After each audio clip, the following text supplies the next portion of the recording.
Hello, welcome to the show. I'm your host, Johnny Baghead, as always, back with more Silent Hill, The Room, Forever, Six. I don't know, I don't have an intro today, we're just gonna start.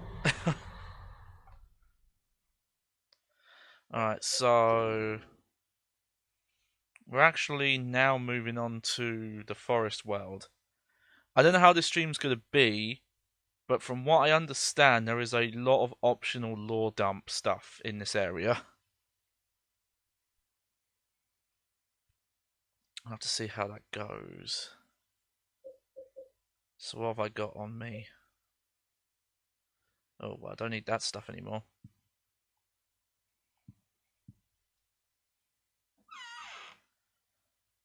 Okay, so yeah, put this away.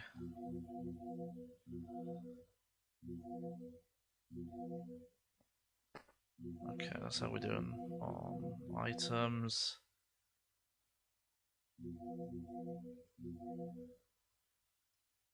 We'll keep the Sword of Obedience on. I haven't done too much with going after. Not going after. I haven't really tried pinning down the ghosts yet.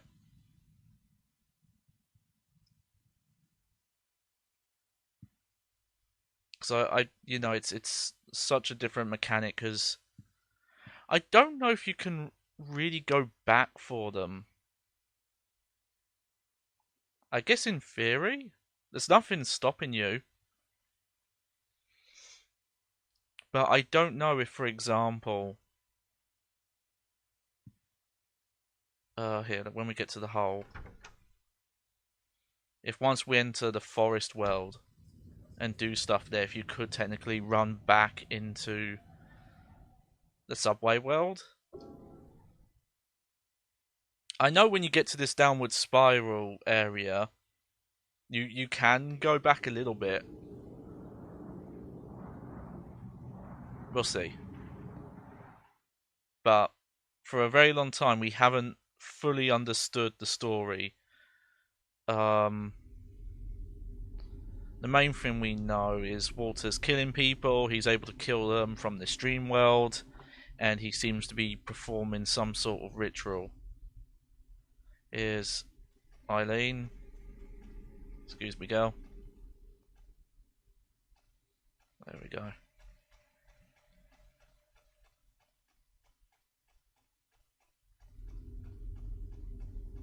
But yeah, because the Sword of Obedience, you know, it's almost like a consumable.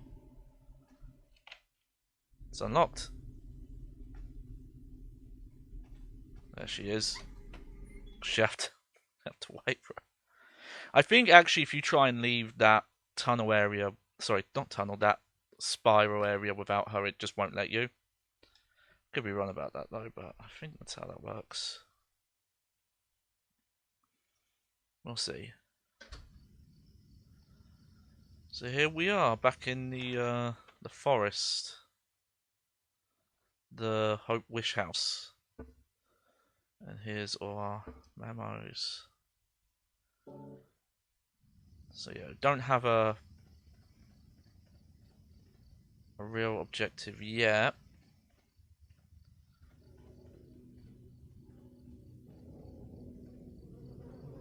Oh. A grave has been dug here. On the bottom of the coffins, the numbers 11/21.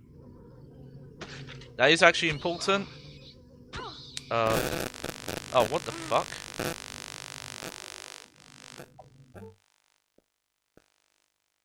Hang on.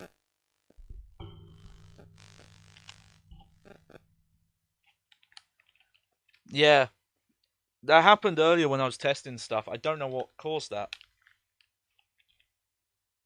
Okay, so it's not my headphones. I'm worried I'm gonna have to try and get this mixer fixed. I've not even had it that long. I don't know if it's a static thing, if there's some static interference. Well, let's hope that doesn't happen again. Because, That's not good. Just make sure the cables are in okay.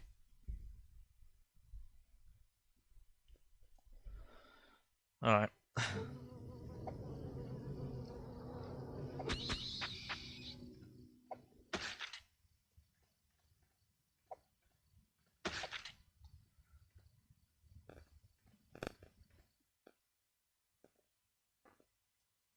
I don't live in an apartment. I can read this writing. It looks Oh like yeah, here we some go. kind of a diary. Oh, come on, controls. Here goes. October 2nd. I played with Bob. It was fun, but I went too far away and he got angry. Hmm. But I can't read this writing. She can read this writing. So, oh yeah. I want my... I want my Gazombosia. That's my pretend backwards talking. It's not very good, I know. Here goes.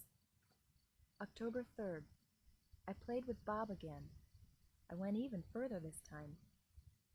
The writing fades out after that. I might crank this a little bit just because there's going to be...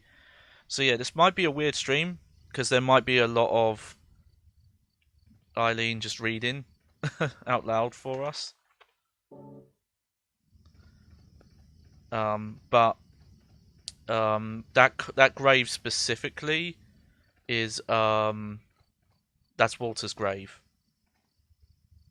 I'm pretty sure that's what that's supposed to be. I'm not sure if I could find it. I'm curious if I could find the memo. Problem is there is a lot of memos in this game.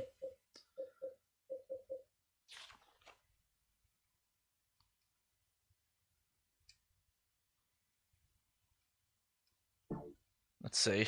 We'll do this quick. We'll try and look very quick.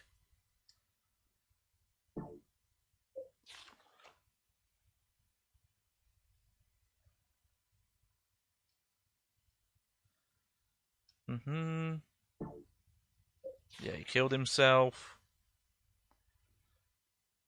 He found another victim. They think it's a copycat. It's the key. It's the one about... Yep, he killed himself. His body was buried in a cemetery just outside his hometown of Silent Hill. His name became famous. Yep. Okay, I think it's the next memo.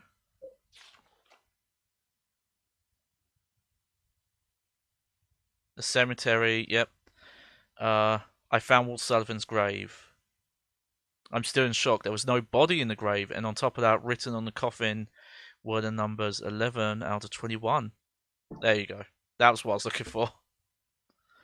So, that's what that seems to be over there. Okay, hang on. Just gotta turn around a bit. Okay, I think that's everything.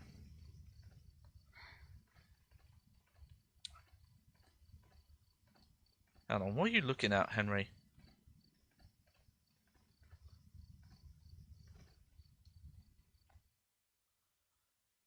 Carved in the stone, it says, "Best wishes for Wish House." Wow. I guess he's, yeah, we've read that one. Damn, Bob's everywhere. You gotta watch out for Bob.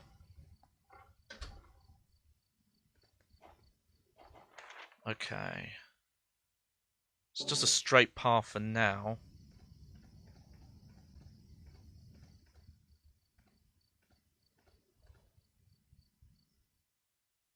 Oh, that's the wrong button. Sorry about that. Ah, oh, dogs.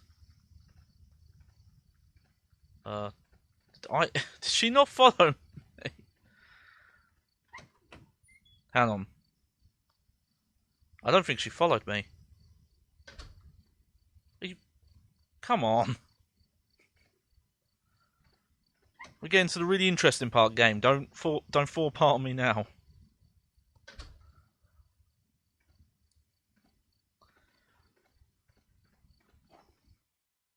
It's too dark to see, and they don't give you a flashlight, so we're never looking in there.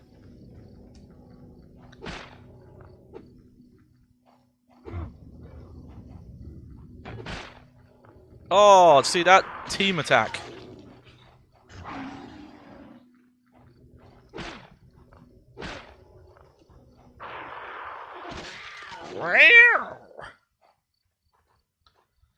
Okay, I want to try and look around because I don't want to miss any of those examinations, though. Probably a safe bet. Oh. that got me still. It was a bit cheap, Silent Hill, but you got me. But I'm assuming most of these text fins. Oh.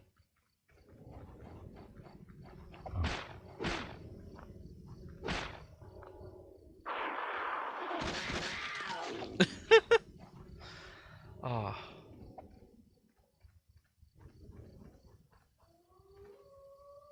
Oh, yep. I remember this.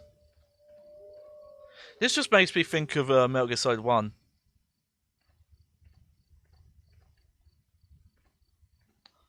My leg.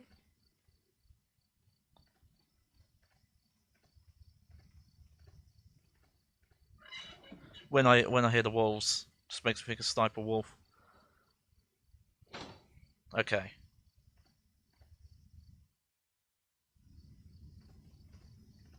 Here goes. October 15th. Bob is gone. Nobody will tell me what happened. I bet... I can't read any more than that. Oh no. He's gone. No more Bob. Okay. Well, there you go. This.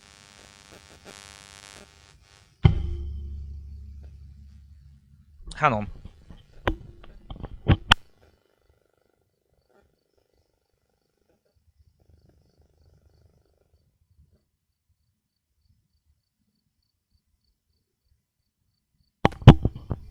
Okay, I don't. So, nothing's wrong with my microphone, as far as I can tell.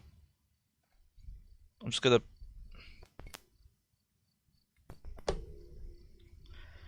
I'm sorry about that. If that happens a few more times, I might need to report and say, hey, this mix has already got issues. So, no on the ground. Something's here, but nothing's here. I feel something from the well. Something's missing. Ah! It has begun. Ah, Jasper. So, yeah, as you can see, the wish house is no more. Candle for me? That's good. We need the candles.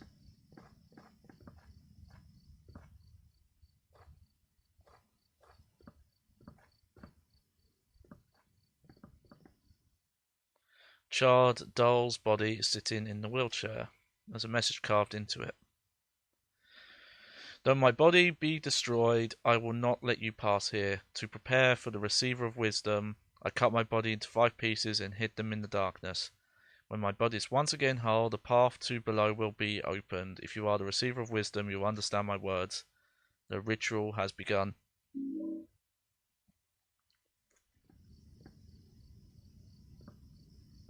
Ah, what's all that about? Alright, well, let's look around a bit more. Just want to see if there's any other text to read around here. Must be some kind of kids' toys.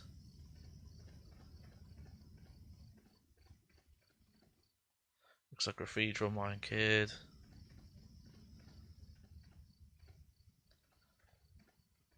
Yeah, here we go. I don't think we read this.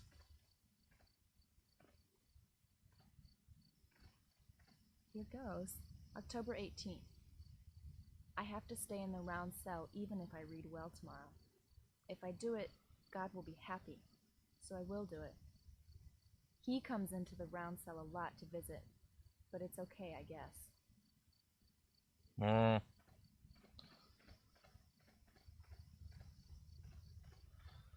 There we go. Getting to the important stuff now.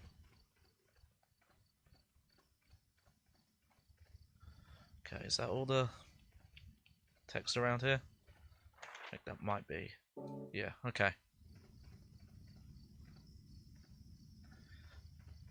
Some really important stuff there. Oh, the camera really gets upset. Not the camera, sorry. The controls do get a bit upset when the camera's in that position. It doesn't quite know what directions do what. You know, almost like this game should have had tank controls. Sorry, I kind of beating a dead horse there, but curious. Do these get added here? No. I can't help it.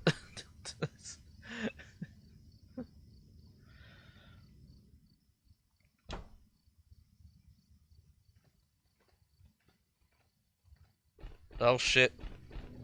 Here we go.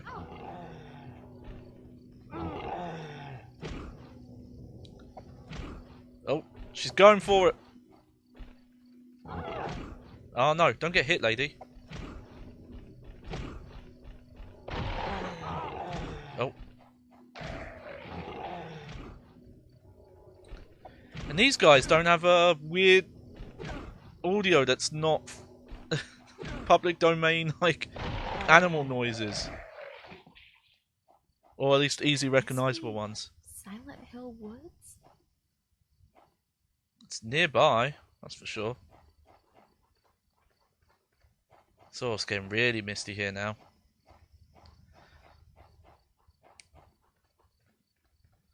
What's been going on? It's too dark to see.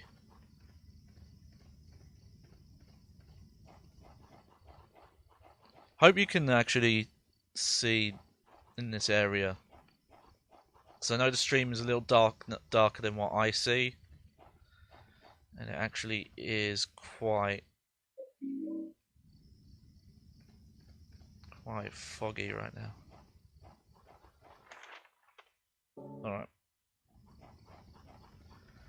Alright. This does remind me, just because I'm playing this again, I was looking over the VOD channel, got the archives of my streams, if you want to check it out, anyone. If you're watching the VOD, then you are checking it out already. Oh god, that's it.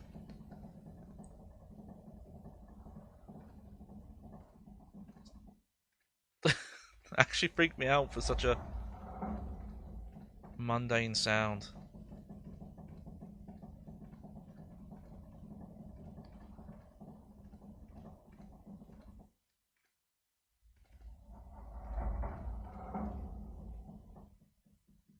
Every time I look at it, it creeps me out more.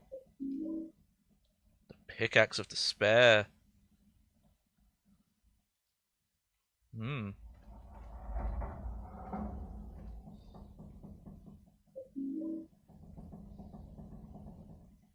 There's something on the other side of the net wiring. My god. There's nothing interesting though. There's something weird over there. It's not interesting though.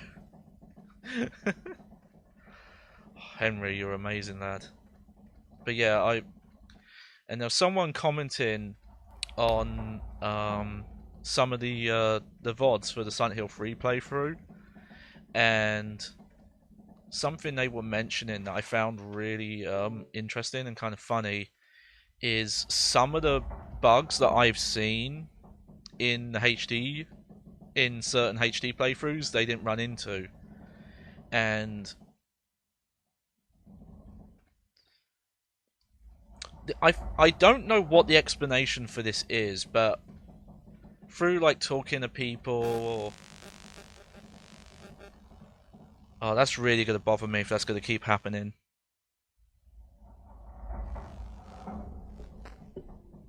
Hang on. I have a theory. If it doesn't happen again, I'm going to be really annoyed. But I think I know what might have caused that. I'm trying to figure. Hang on. Is the hole still there? I think the hole's. Yeah, is the hole gone? Or is it? Oh no, it's on the other side of this room. But but seeing people talking about, oh, I played this version, it might not have had that bug. It reminded me there was a comment on one of the HD collection videos out there. I forget which one. It was some review where someone was mentioning, "Hey, I've got the HD collection. I've been trying to play Silent Hill 3. How do you unlock it?" Holy flame! And I replied, "I'm like, you don't unlock it." And after doing some testing, oh, there we go. We got to definitely go back. I think I'm gonna heal though, just to do that. There we go. To Luca Lake. Oh, cutscene. Oh no, I'll talk about that in a sec. Are you Walter Sullivan? That's what everybody calls me, but I don't really have a name or a home either. Well, what about a mom or dad? Oh, hey, Sco. Hello. You know, You followed me a never while ago. met 'em. Appreciate it. Thank you. They Welcome left to chat. South Asheville Heights right after I was born. But soon I'll get to see my mom. Me mum. That's how the subtitles are written. Me mum. Do you know where she is now? Yeah, of course. Right where I was born. Lots of people tried to stop me, but it's fine now. It says in the scriptures that I'll be with her. I gotta hurry. Mom's waiting. Hot take. That kid's a better actor than Henry. That's not entirely fair because I get the feeling that the actor was directed to speak in a very weird cadence. 100%.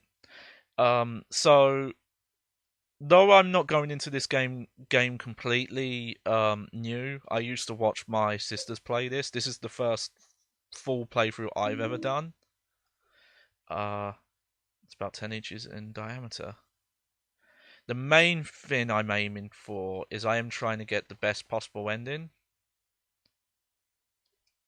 Yep, he went to there. So I do have a little guide just to help with the hauntings. Here goes. February 10th. I went to visit Ashfield again. Again, something, mommy. Some of it's blurred and I can't read past there. Okay, I need to look this up now. I'm really curious if for some they just well, like, if they did localize the UK version different, and they're like, okay, yeah, we have to spell mummy different. Like those limeys, they're not gonna understand. October 28th. I have to take a train or something to get to Ashfield. Everyone says Ashfield is a scary place, but I really want to see my mommy.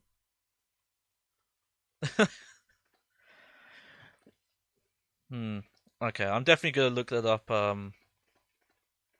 off stream. It's just really funny to me.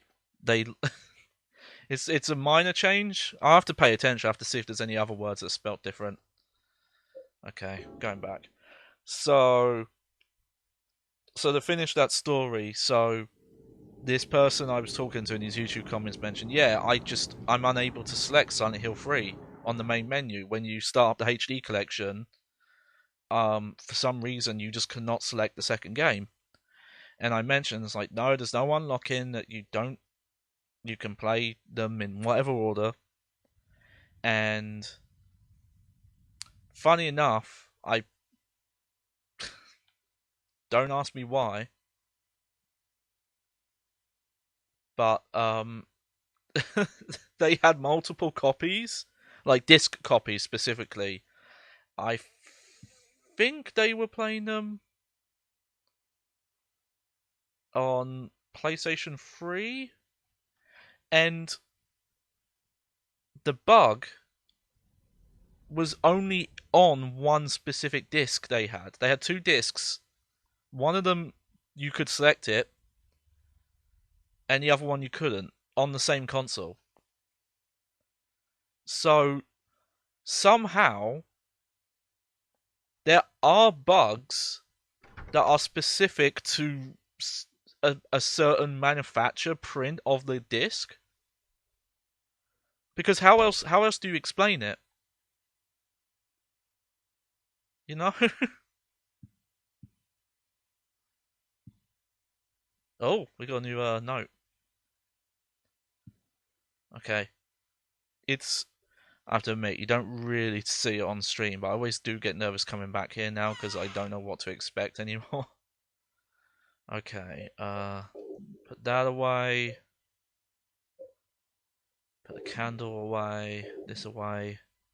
I think I'm going to put the pickaxe away. I prefer the axe. And every so often, if you hang out, say on like the Red Silent Hill subreddit, or just any random Silent Hill just like fan forum or site or anything like that, it's very common that you'll just see someone make a new thread who's been playing the HD collection and is reporting a bug.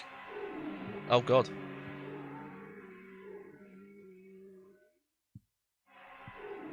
Aha. We have a haunting. Hey, I think my phone was causing that static. My phone was lying next to my mixer, and I think it was. I think that was the cause. So, funny enough, my actual cat is in the room. Oh, here we go. Like,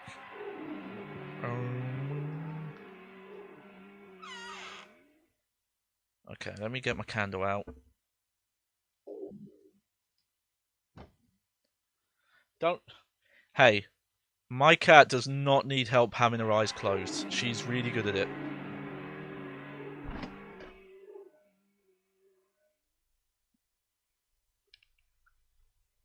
Oh, look, it's even moving and stuff. It's really. Every time I do stuff here, it's really reminding me that.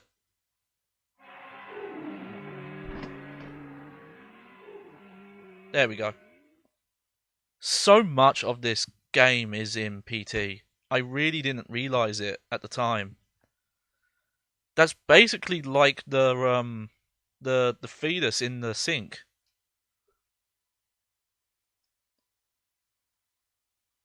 Okay.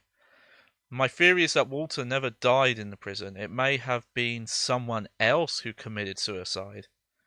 Either that, or the person the police arrested was not the real Walter Sullivan. I'm in no position to investigate what really happened at the prison, but in any case, Walter didn't die at the prison. The man with the coat that showed up here was the real Walter. 7 years ago, he did something in that apartment. I'm certain there's a link between that and the bizarre things that have been happening here. Just a little bit more, and I'll have this whole thing figured out. I may even find that the real Walter is somewhere nearby. Oh. There's some foreboding going on there. Let's have a look. Anyone there? Nah. I think actually, unless there's a specific situation that will cause someone to show up outside, but we'll see. Okay, let's do my save back here. So the specific issue I was talking to someone in the comments was in Silent Hill 3 when you're in the construction area, you there's a part where you see a body crushed underneath like debris, And I've seen footage of the PlayStation 3 version patched as well. That's the version with the blue fog, so that's how you know it's patched. And the body's just not there. It's just missing. And someone in the comments mentioned, hey, I've been playing that game. In my version, you can see the body. So either they're playing a version that's not patched on PlayStation 3, or it's a bug that just happens randomly. Well, no, if there was only ever one patch for the HD collection, and it only came out for the PlayStation 3 version, the 360 version never got it.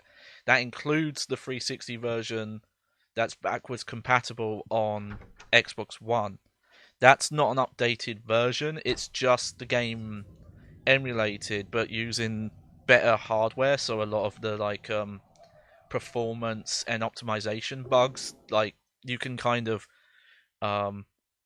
brute force past them. So, like, it's so interesting. Just every so often you find out new weird things about the HD collection, where some people have bugs that only affect their version. There was one person on the subreddit that had a bug that I think what it did, it made it so that whenever they played, their character would do this, I think it was, or would always walk in one direction. And this user tried deleting their save, starting a new game. I don't know if they deleted the save, but they did a new game and some other stuff, and they couldn't actually sort it out. And it was it was just, you would not expect such unique bugs, but it just seems like there are so many. It sounded like a controller thing, but I believe they tried multiple controllers and it was not happening in other games. Here goes. Oh, October 21st. we missed one. Here we go. Sunday is the day I leave the round cell to read the book. I read very well today. If I can do a good job reading the 21 sacraments for the descent of the Holy Mother, I can meet my mother. The important lady told me that. But tomorrow I'm going to the round cell again. I'm pretty sure that somewhere in these woods is an orphanage called Wish House. The important lady. Which... Oh. What are you looking at, Henry?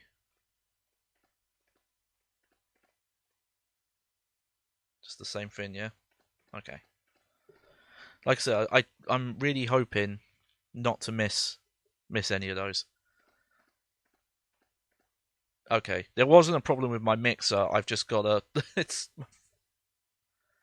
freaking phone. Oh, here we go.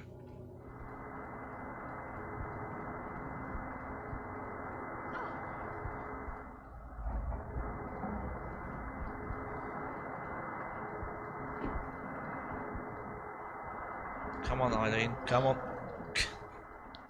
Had to make me say it. That wasn't even intentional.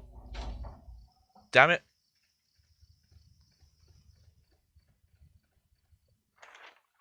Alright, yeah, we're just going back this way.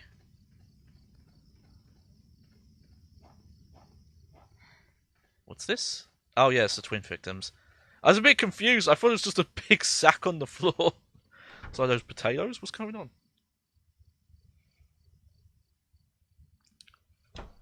Well, I learned a new streaming pro tip today. Try not to put a phone near your mixer.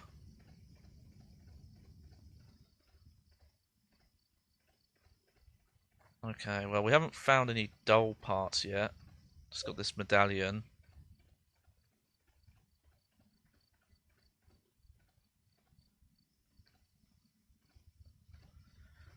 I should have saved those. It'd be really... Because I think there have been so many times where I see people report unique bugs with the HD collection that only... like, you know, the percentage of people who ran into them is minute. And they're not easily producible. bugs. Oh, don't worry. I literally just put my phone to my to over here, and it's fine. you just don't think about this stuff. Oh yeah, this weird tree thing. Okay, nothing there.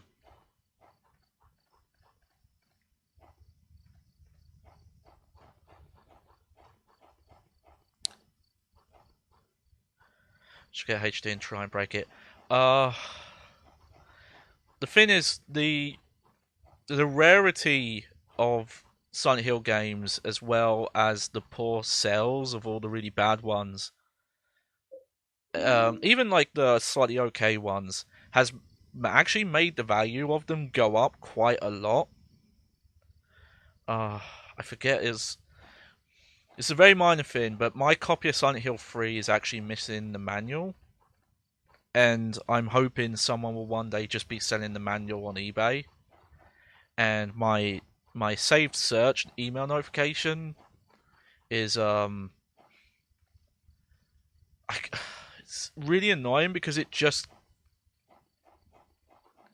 keeps showing me other listings that in most cases aren't even Silent Hill 3.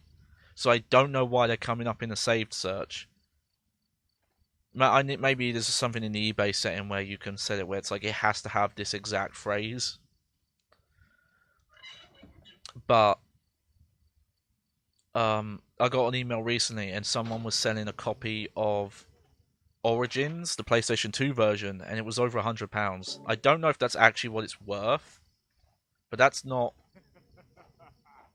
Oh.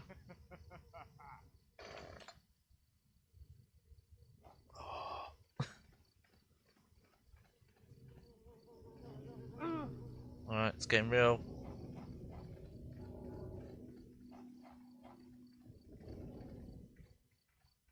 Oh, camera.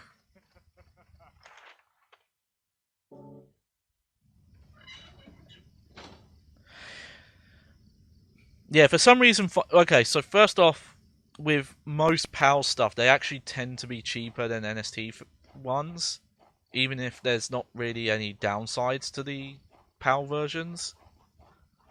Because again, there are some cases where they are, where you play the PAL version and it runs slow, or it has some weird bugs that are only in that version. That's actually surprisingly cheap for Downpour. October 13th. $2.25. I finally got outside. Or is that just the manual? John is still stuck in that round cell. Oh no, John. I'll read well tomorrow. So yeah, so now we're really exposing what the cult was doing with the kids and the round cell. Silver bullets. Now that's kind of shocking because I've seen like the average prices for Downpour, and it's actually quite a lot now. I think as well because it was added to Xbox One backwards compatibility, but the licenses for the music, there's licensed music and the licenses ran out, so you have to have a disc to play it if you didn't buy it already. Good job reading today. I'm so happy. But the 21 sacraments for the descent of the Holy Mother was hard. I studied archaeology back in college, but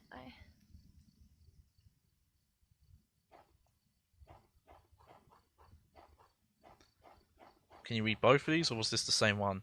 Here goes. Oh, here we go. October 16th. Some important people came today.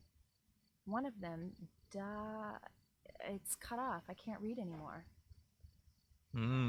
Daria. It's Daria!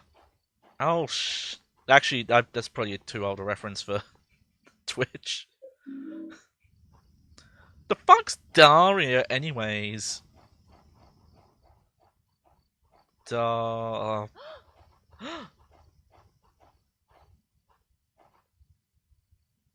goes. October 17th. The important lady told me my mother was asleep in Ashfield. I have a mother too. I'm so happy. I want to see my mother. Where is Ashfield anyway? Ah, so who's the important lady?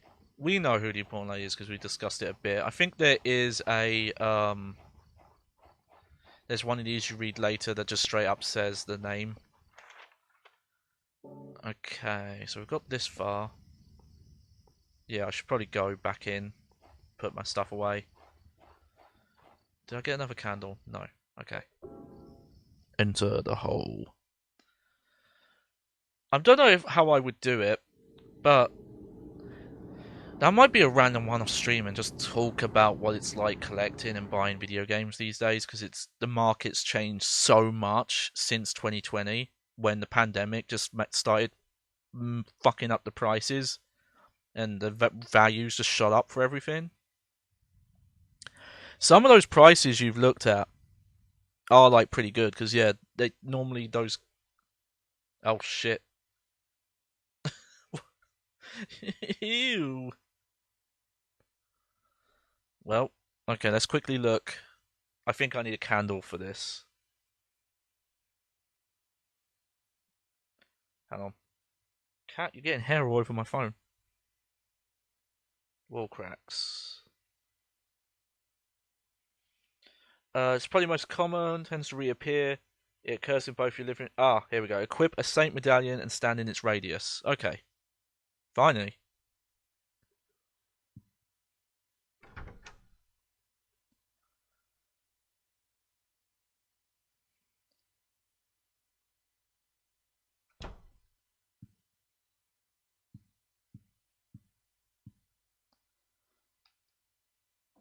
Get a chance to use these. Okay. Put you away. You away.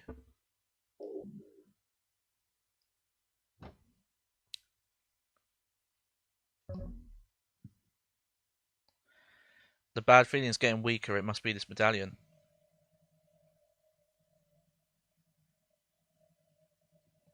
Oh.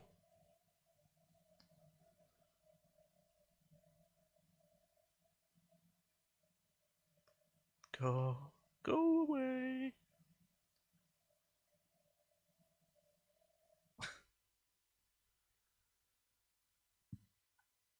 You gone?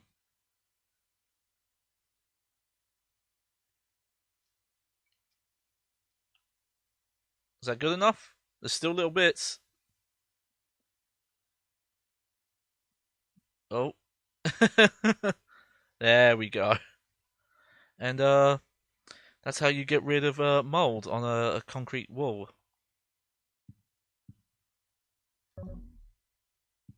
Is this broken now? Is that what that means? We haven't been in.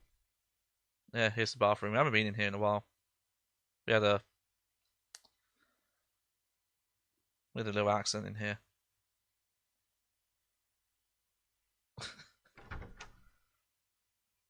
But yeah, just a one-off stream, just going through because the website that I always recommend to people for getting an actual idea of the resale prices for games and things like that. Oh no, it's gone now. Okay, good. Is pricecharting.com. They curate past eBay sales as well as their own marketplace. They also do factor in a bit of Amazon as well, depending on the sales activity for a game. And they do historic prices, whereas eBay sales only stay on the website for a certain amount of time. They keep them logged for years, and I've been helping them out with getting a lot of European stuff on there because they've only been adding that to the site for the past several years. I hate that. I hate several doesn't mean around 7. It actually means like about 3 or 4. But about 3 or 4 years. And that does, so when you look at US stuff, it's more interesting because you can go back about. It's a bit weird. They have prices usually going back about like I say about 15 years, but for a lot of games they only have loose prices going back that far.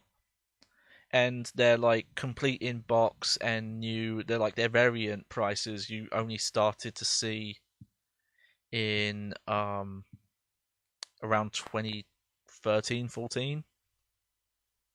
Yeah, nothing seen there. Okay, that doesn't do what I want it to do. That's the button. Select. That was it. I'll keep that drink on me for now. If I need to make some room in my inventory, I can just use the drink. Enter the hole. But yeah, I don't think I would. I think I would only ever buy a copy of the HD collection if I found it very underpriced. Obviously, Konami wouldn't be making the money. I would definitely not buy a digital copy on the Xbox store. Because that's, to be frank, that's money that Konami does not deserve. They should not be selling that version. I always get some people who, for some reason, will die on the hill. That is the HD collection. One of the most renowned worst ports of a game, like a remaster port of a game ever.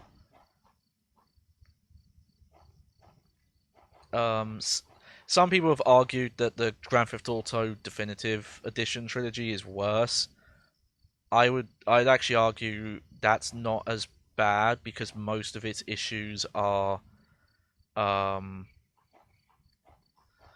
just remodeling and textures, and those aren't as important to the storytelling as they are in Silent Hill. Whereas there was a mobile port of San Andreas beforehand, and that is actually probably on the same level because that actually has a lot more gameplay bugs and changes that are a lot worse than the original and actually do affect you being able to play the game and experience the story as intended, including like missing dialogue and things like that. But I don't know, just some people really go to bat for that version, just the HD collection. And it almost comes off like they don't want to feel bad for buying it. Oh, the fog, huh? Yeah, gotta watch out for it. Okay, we haven't found any body parts yet for this mannequin, so I'm a bit worried. We've already gone down 3 of the paths.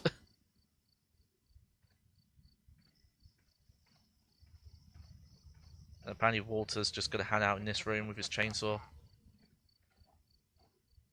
Oh, that's interesting. He's like trying to fight the bugs as well.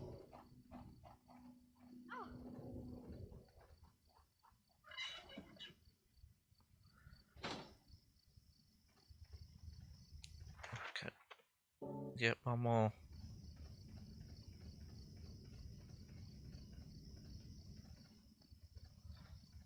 There's not much. I don't think there's any point to fighting Walter. We tried it a little bit earlier. It just kind of, much like with a ghost, it just stuns him and not for very long. But when I talk to people and say that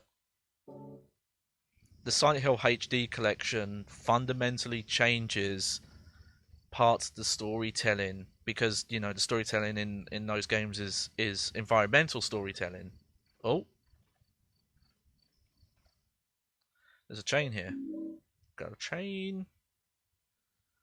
Oh, wow, okay.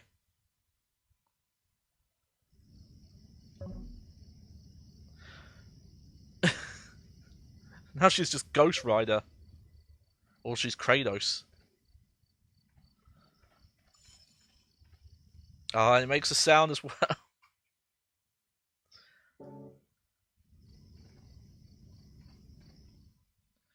The outside is filled with dangerous things. If someone goes outside without an adult's permission, the master is sad.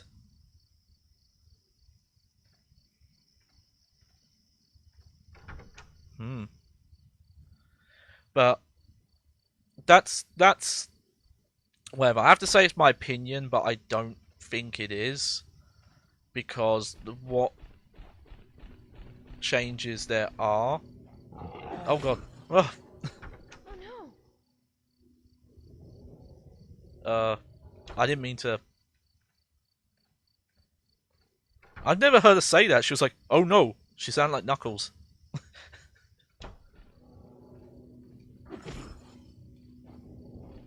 Oh,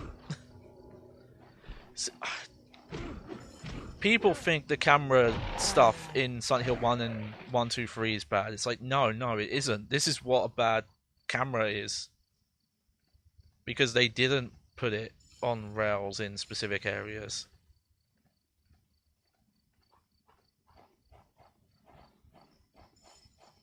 Just making sure I'm looking around for stuff. But I do kind of remember that about this area, that a lot of these rooms just didn't have anything in them. But yeah, as much as people will argue that it's not the case, I guess the opinion is, do you care about this aspect of Silent Hill? But the HD collection so fundamentally changes the storytelling,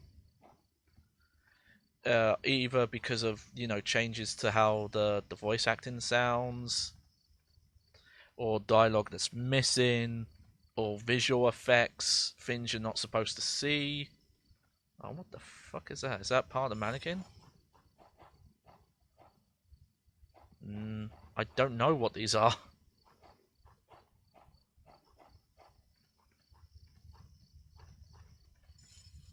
They're just weird. Okay.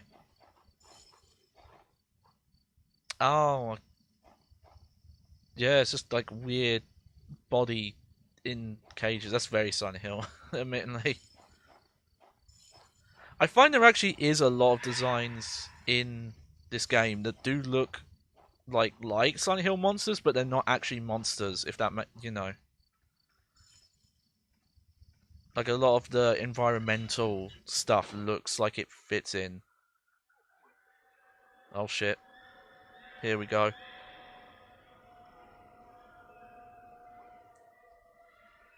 Here's Jasper. And we don't have any chocolate milk anymore, so we can't put him out.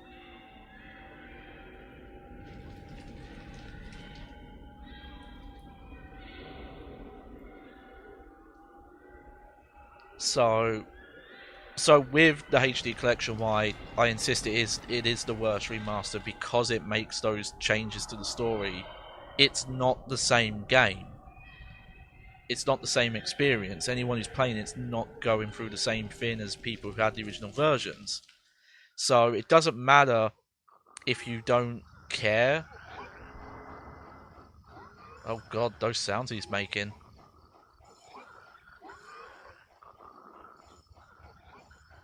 Oh, that's horrible.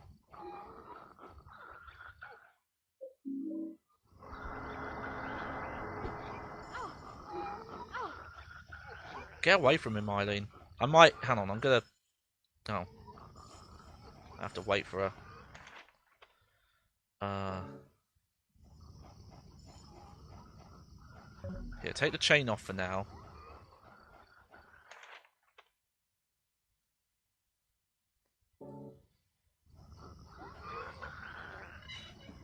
Because while she's not got the chain equipped, she won't, you know, she won't try and... Oh shit, he's coming still.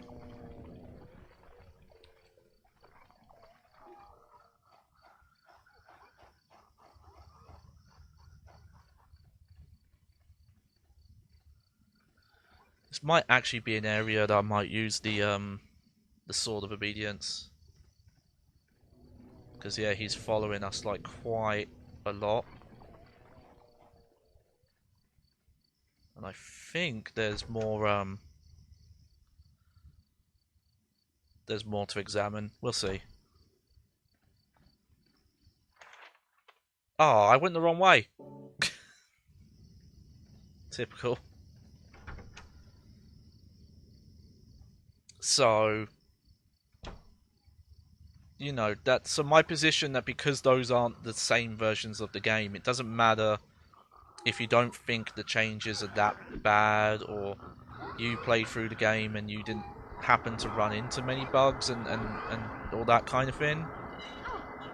The point is, you know, it's If you wanted someone to watch a movie, you wouldn't try and recommend them a version that has like missing scenes or was like a bad widescreen conversion, so like you can see the boom mics on the sides of the shot, stuff like that.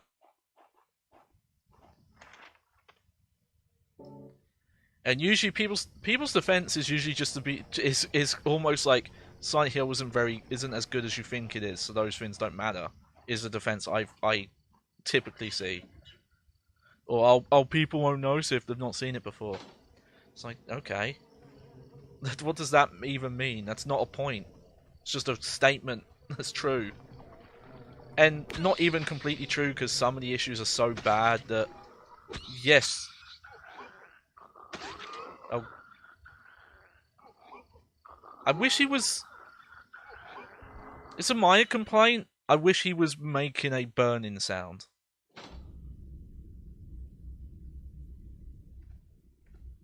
Because he sounds like he's in pain. I think you could say that's true, but he's not. But you can't hear like a fire crackle.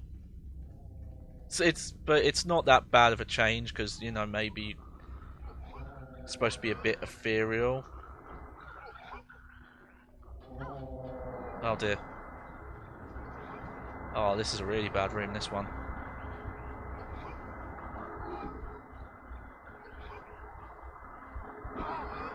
Oh. Jeez, he did a lot of damage to me there.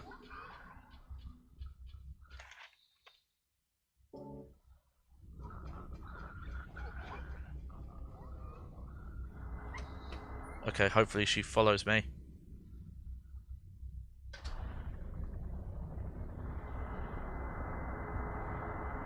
No, not you.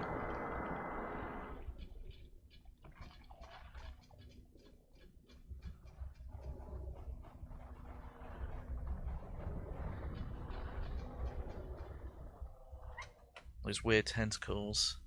You know what? They look like tentacles, but I have a theory about what they're actually supposed to be. Oh, she's got hurt a lot, by the way.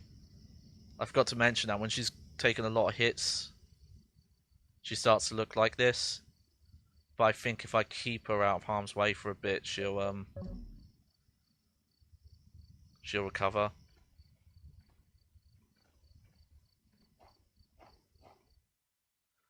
Holy Flame. Yeah, that's the same. There's a hole there if I need it. Oh, there's a door there we haven't been through yet.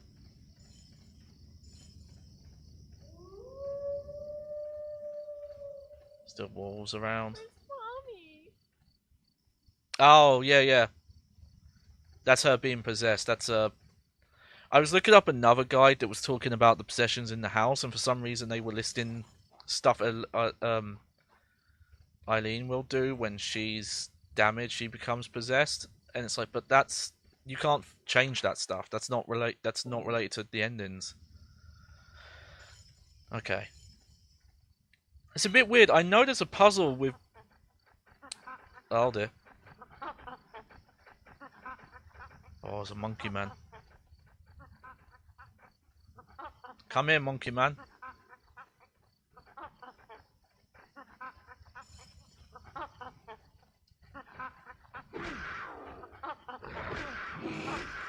Maybe he's... Okay. I kind of feel bad. This one was passive. He didn't seem to want to fight. Just be up a poor defenseless monkey man. Okay, well, we will use that. There we go.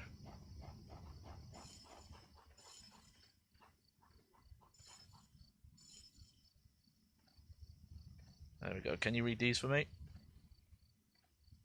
Here goes. October 5th. I got hit again. I didn't do anything wrong. I wish he was dead. Oh, short and sweet. Here goes.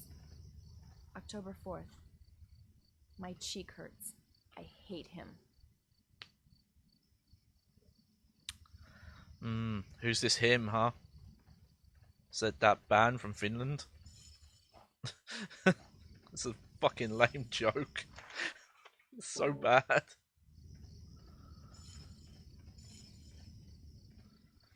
Oh, here we go. Holy candle. You know, I'm actually not sure where I'm supposed to be going now then.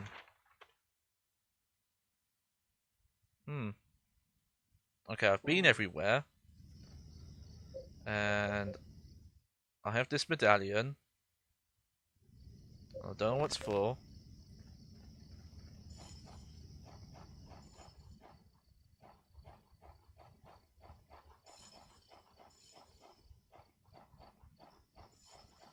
Cole, help me. It's him. He's coming in. I wonder if you could, well, while you're in the other world.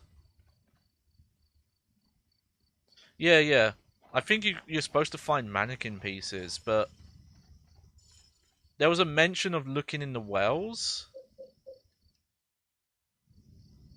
but you know the wells are too dark.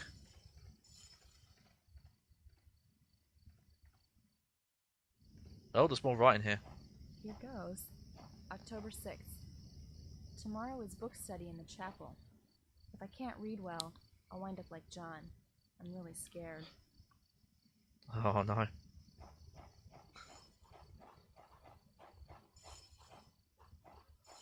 I think we might have missed a little bit because there's the one she reads.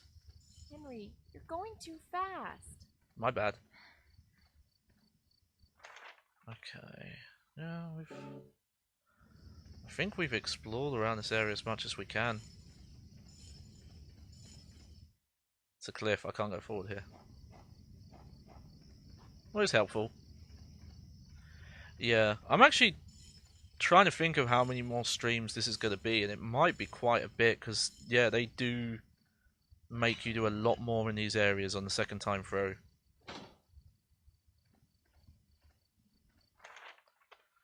Okay, well, let's try looking around a bit more, be thorough.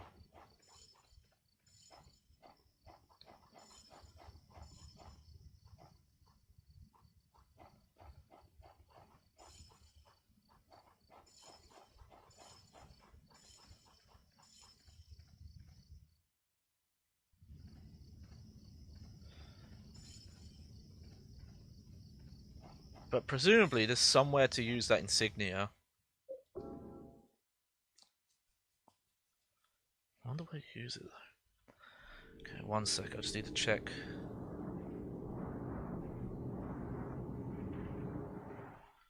Oh, who's pinning me?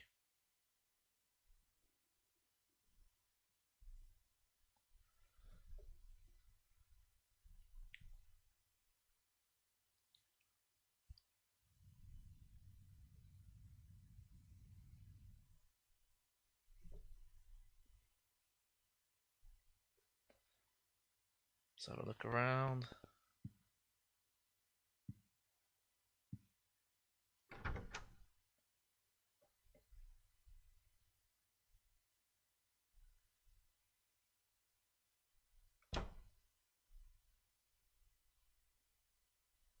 Oh, my Discord's being funky. Oh, okay. It's not too bad. We will minimize that though. Okay.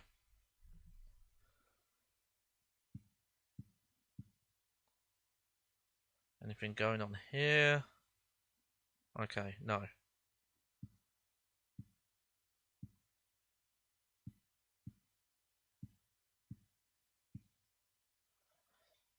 Have a looky outside. I don't want to run around aimlessly for too long, so if I get back to the kind of the four-way outside the wish house area and I don't figure out what's going on, then I'll look something up. Okay, so let's see. Put the candle away, this away, and this away. I think that's good. And I think there we go. We'll take a drink with us, just because we've been getting hurt a bit more.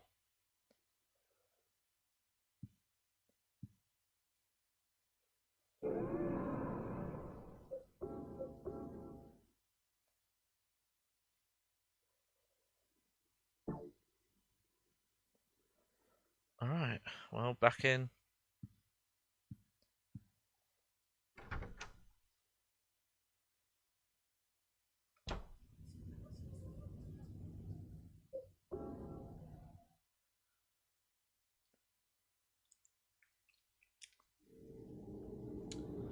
But there are a lot of we were talking about buying other Silent Hill games, and there's a lot of them, and they're not, on the crazy expensive range, at least not the PAL versions. It's mainly just the originals and the more obscure PlayStation 2 ports of some of the later games, because they would have come out way after the PlayStation 2. You see that a lot with PlayStation 2 versions of games that were mainly coming out on other systems, like the PlayStation 3, the Xbox 360 was out, and they weren't sports games, can be on the pricier end.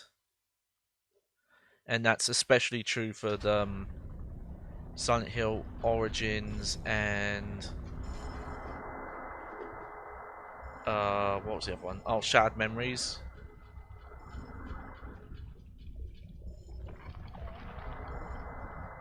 Oh yeah, this is a bad room.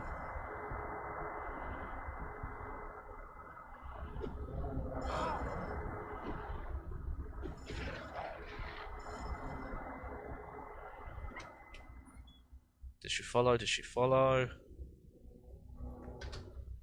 She did follow.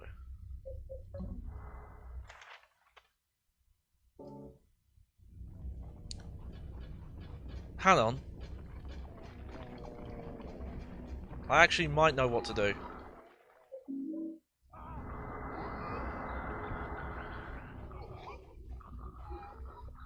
Hang on. Where's the door? There's the door. Come on, Eileen.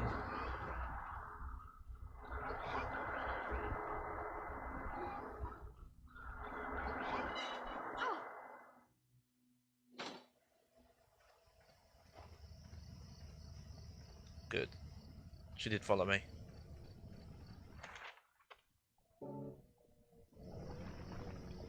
You know what?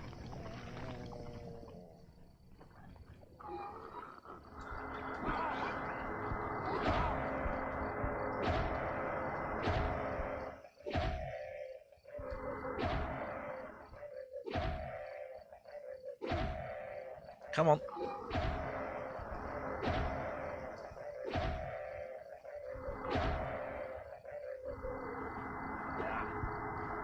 Oh, he got up quick.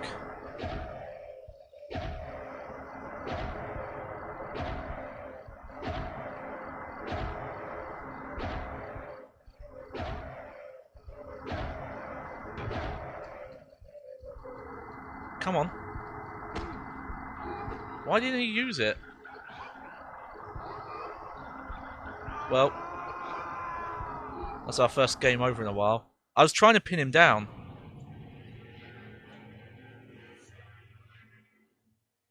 We might not have seen that game over before, actually.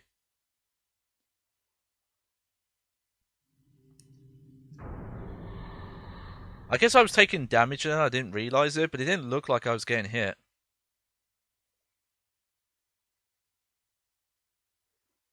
Let's see, where does it put me at? That's not far anyway. Yeah. Figured. Okay, take that off.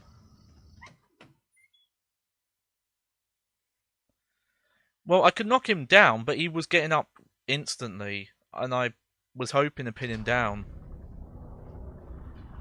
Because... oh. I think I know what I need to do, but he does follow you probably the most.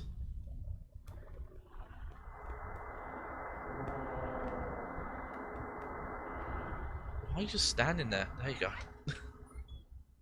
Yeah, but I tried using the sword. I think the sword you have to,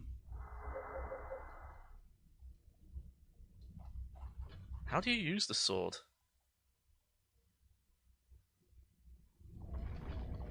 Yeah. I tried pressing a button when... Oh, I forgot. Hang on.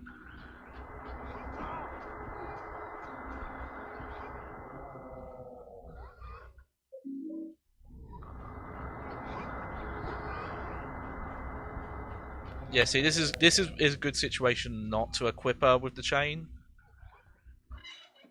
Because if she had the chain on, she would be very actively pursuing. Okay. Well, let's try it, shall we?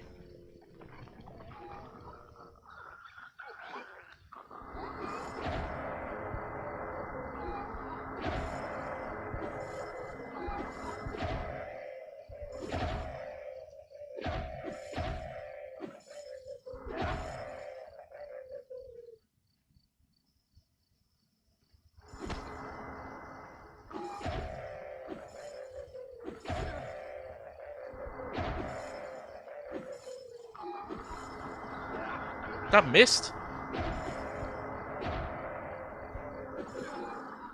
Maybe I have to have the silver bullets or something? Okay, he's able to hurt you in a really weird way.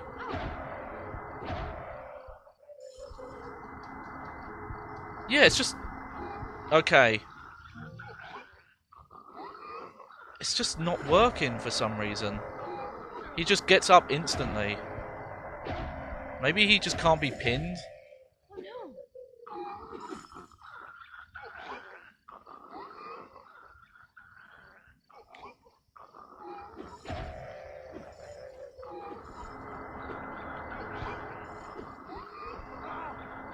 Okay, I don't even know what hit me there.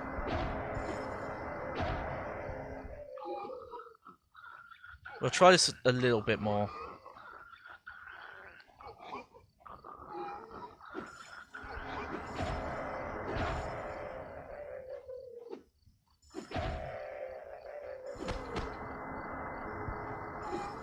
Yeah, he gets up like so quickly.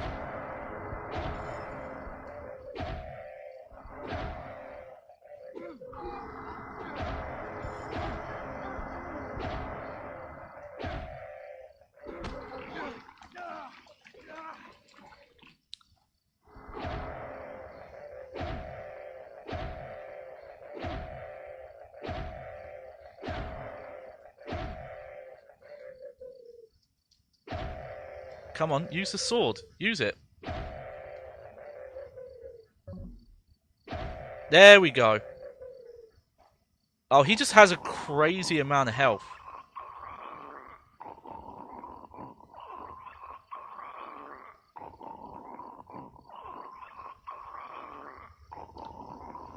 Okay.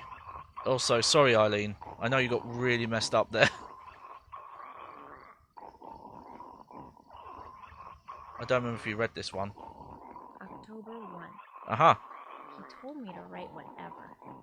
Nobody will see it anyhow. I like to write. Teacher told me how. Yeah, well, I can't heal yet. I have to get back to an area where I can.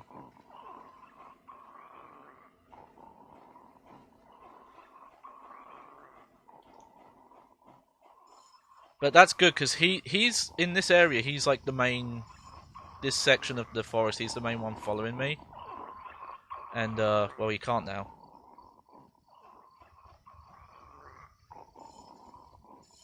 Because I think I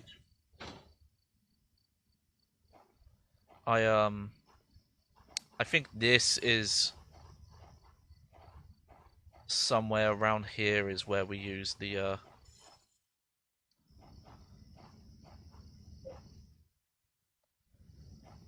because there's these holes here.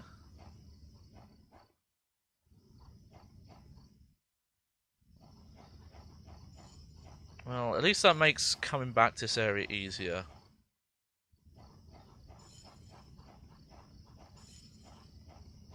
Okay, I was wrong then.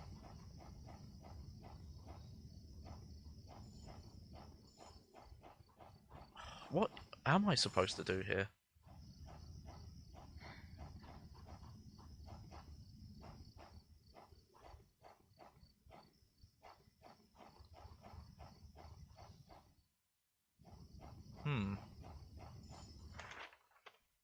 Alright, well, I mean, if you just want to look up what I'm missing in this area, Clarice, I wouldn't blame you.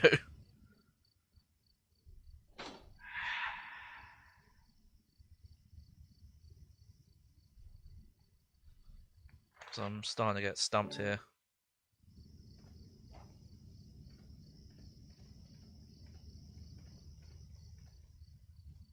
Just want to make sure I'm being careful about anything missable.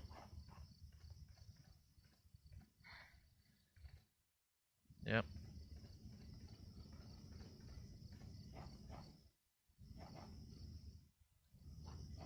Nothing doing. Something thinks... Something feels like it's saying, oh, the wells are where the items are. Because there was something I read earlier that mentioned the wells, I think. Did you... What? Get the torch, is that what you meant to say? If that's what you meant to say, I haven't found a torch, no.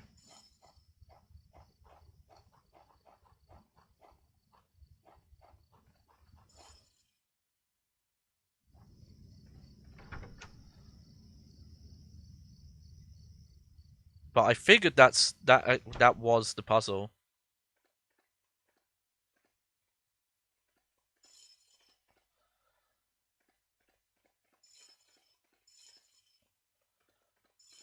Let's see, did you read this, Rock?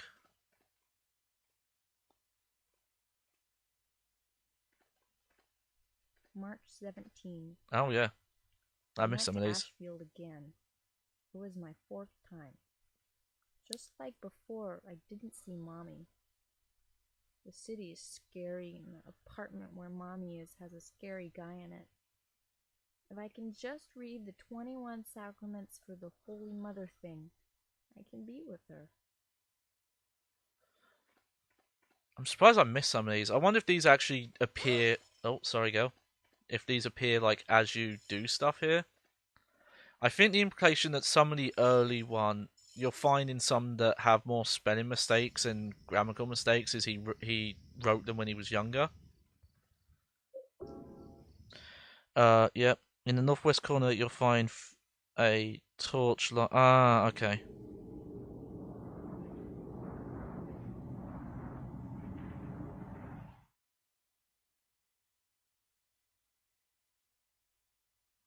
Yeah, I missed that. I just didn't see it. I don't know why.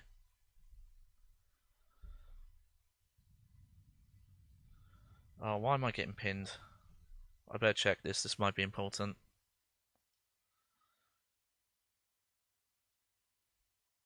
Nope, it's not important. Sorry, I have to check that in case it's a moderation thing.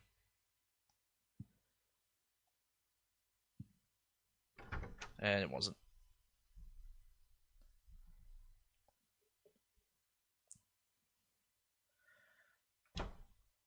Yeah, that's a shame because that was quite missable.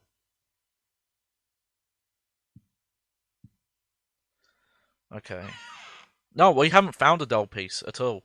I think the dull pieces are in the wells.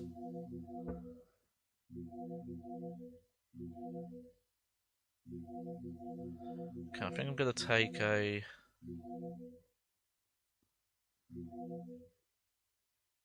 one of those. Okay, and we'll pick up a health drink as well and just use it.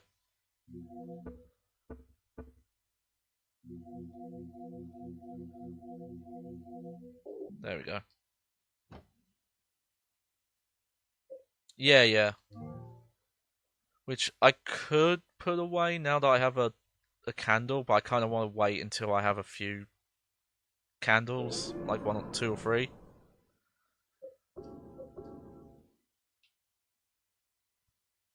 just so I don't have to worry about not having a holy candle.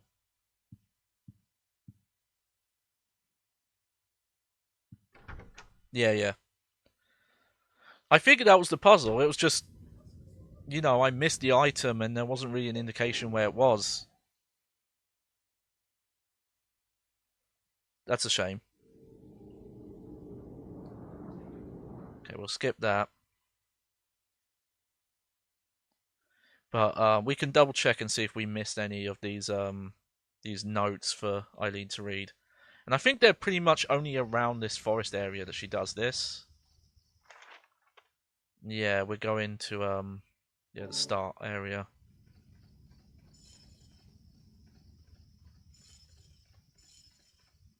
Maybe as you find these, more get written or appear. Let's see.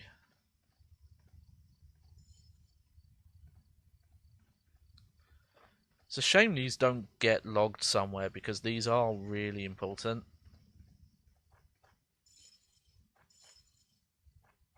Where are you going? Okay, well, it worked out, I guess. Oh yeah, she's read that one. All right, so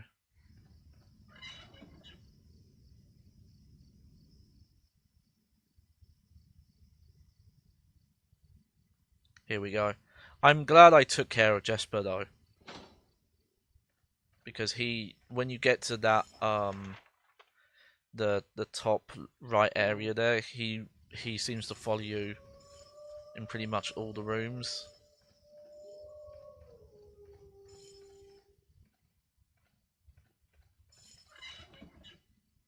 No, no, I should be fine now.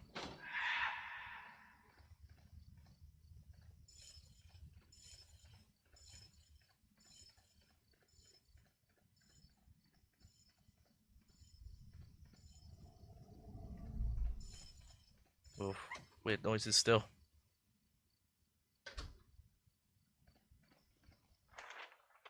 Okay, so somewhere in here there's a torch, and we missed it.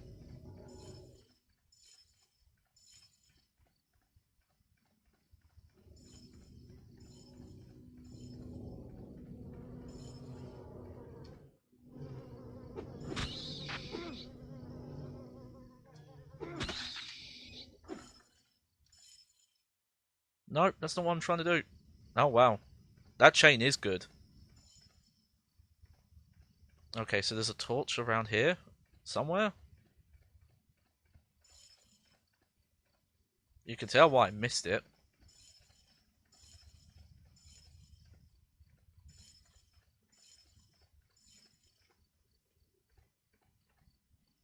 Oh, that is so hard to see.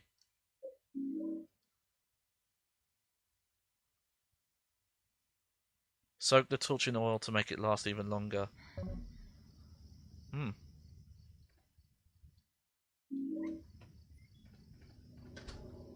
Ah!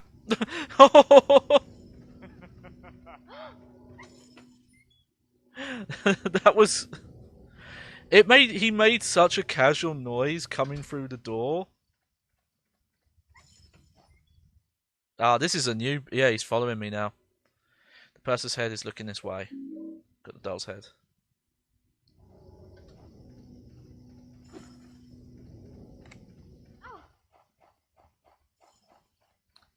Finally, we actually have a light.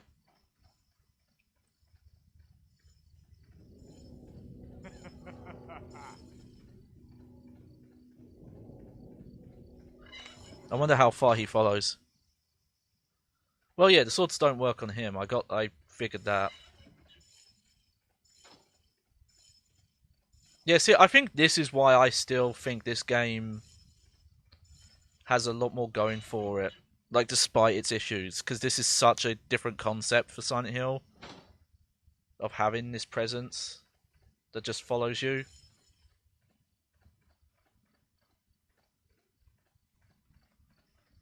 Oh, how do I get around there? I'm hoping I can just add the doll head now. And not have to keep it on me. Yeah, good.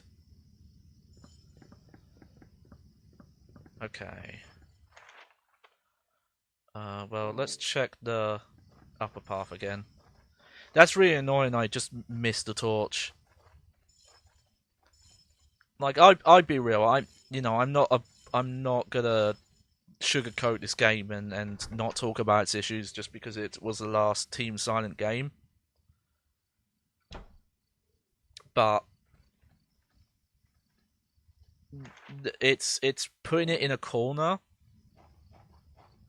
and not having kind of a unique design or area, that points you towards it. Like, that's not great design, and that's something normally these games are very good at, that they'll put stuff in that will draw your eyes towards.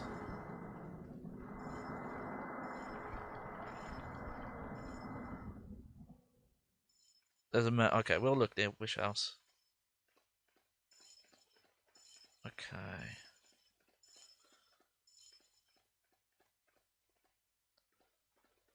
Just want to check because there's a torch here, but is there a well here? Doesn't look like it.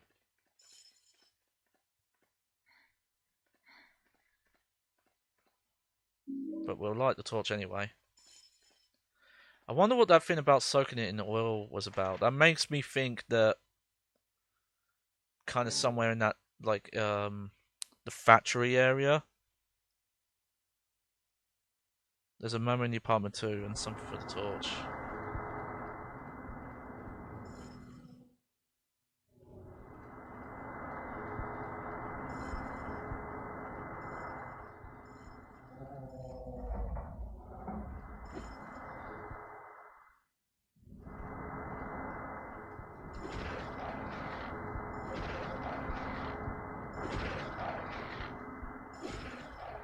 Eileen? Don't... Yeah, don't just leave him alone.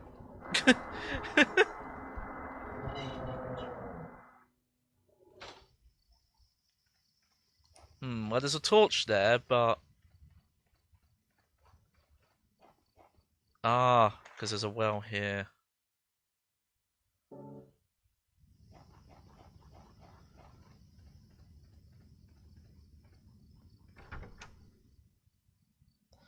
Okay, which house there's a memo, I'm not sure if you got. There's a memo at the apartment too, and something for the torch. Think about it. Alright. I think you're being too coy, because I'm not sure what you mean. Uh... Hmm.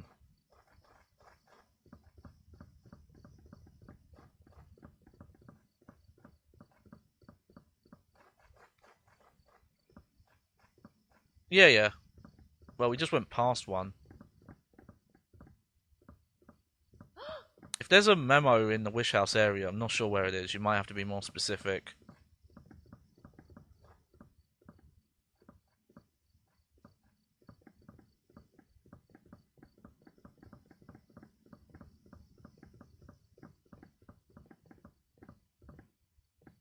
Do you remember a blue tank in... Nope. Sorry. How do I get down from here? I'm stuck. Oh, there we go.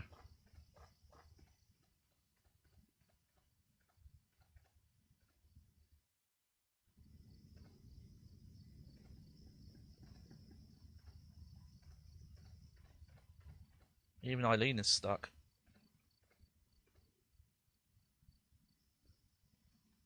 There she comes.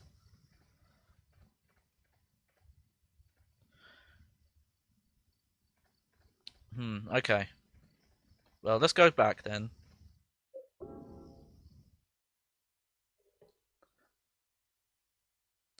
It's a shame you can't just leave her in certain areas. It would probably make it too easy. Aside from that bit in the subway.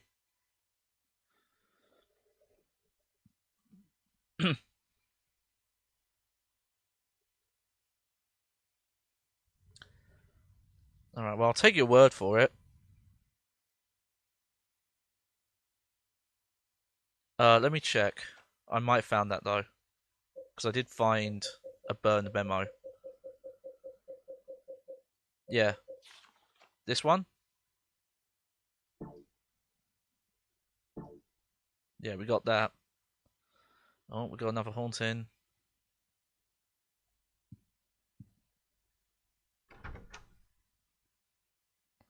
Okay, so there's a blue tank around here somewhere, you said.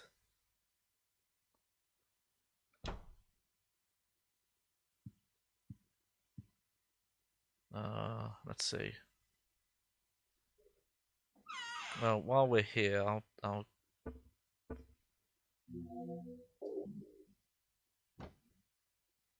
No, we got the memo by the door already.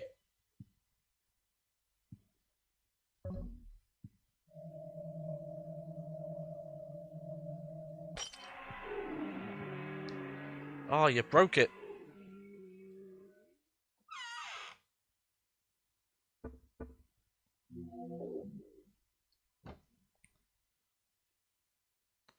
So there's a tank somewhere, okay.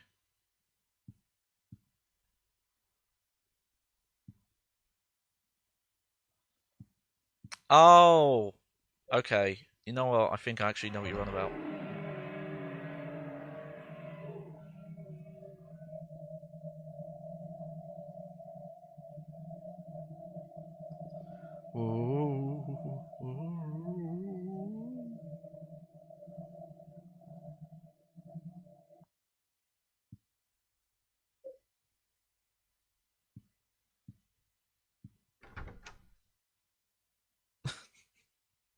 It's an infected room, okay?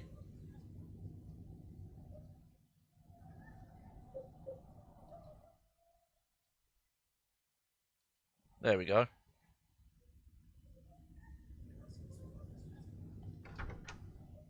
Well, while we're here, we'll go save.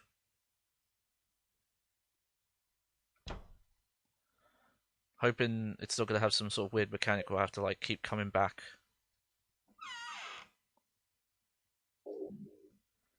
So we'll put that away. Oh. I'm gonna take one health drink with me though. How are we doing on these? One of those, two of those. I'm in a well.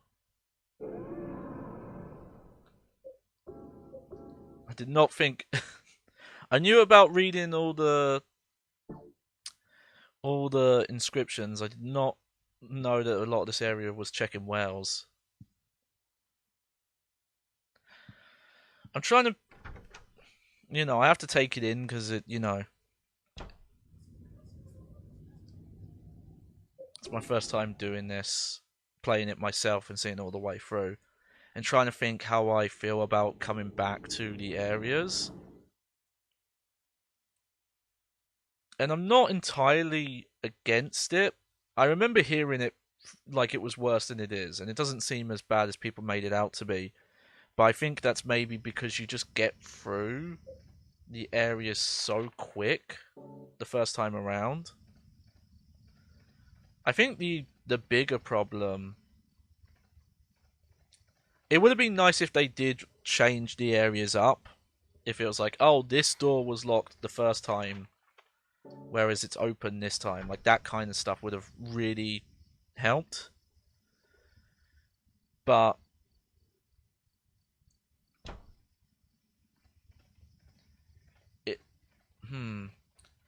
it'd be quite a dramatic change, so I don't actually know if you would. Let me just remember. So the well's here. Okay. So I need to go, yeah, all that way to light the torch. And that's where that next well is.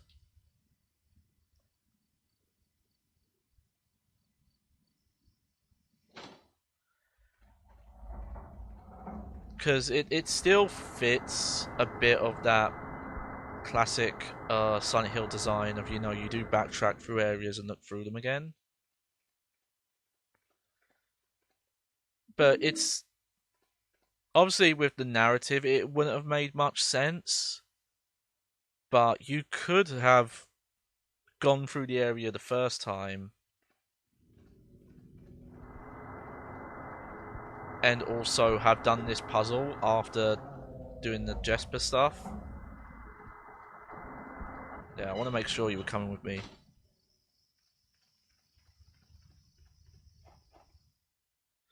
See a person's right leg. There we go.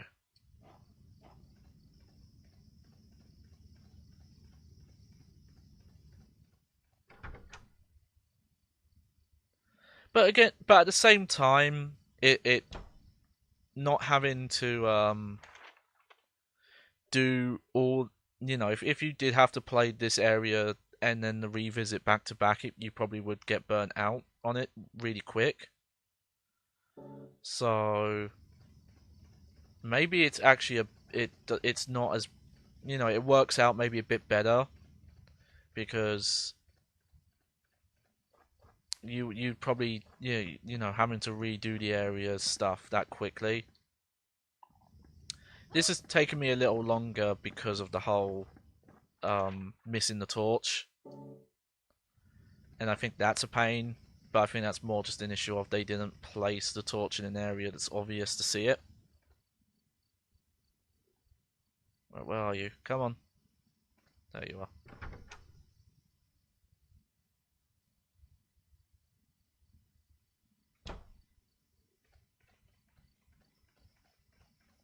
Okay, is there any wells here?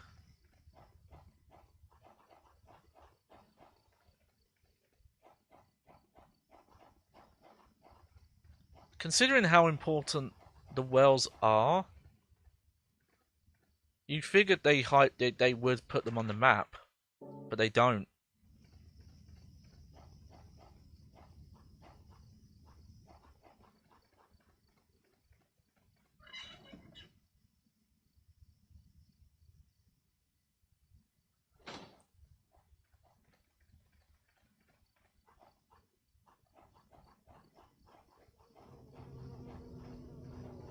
Oh, here's he again.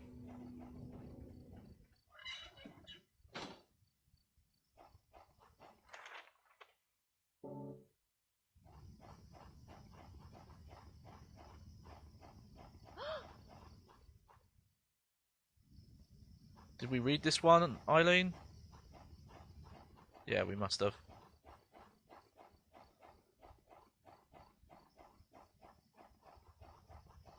Huh, weird. Would have thought there was a well this way. But I didn't see one. Oh yeah, this torch lasts... That's such a change. It's like, not... I wouldn't even say it's like double, it's...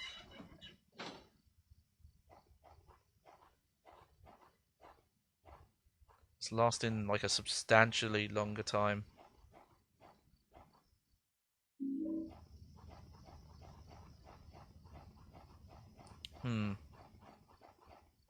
Oh. There we go. Curious how many wells there are. Let's just do this just to be safe. I wouldn't have minded this bit if, again, I just had found the torch a lot easier at the start. And if it hadn't been in the corner of a room. Because that was way too missable, in my opinion. Oh, he's got a chainsaw. It's like that guy from Toshinden 3. Okay. So, alright, just gotta go to that top area now.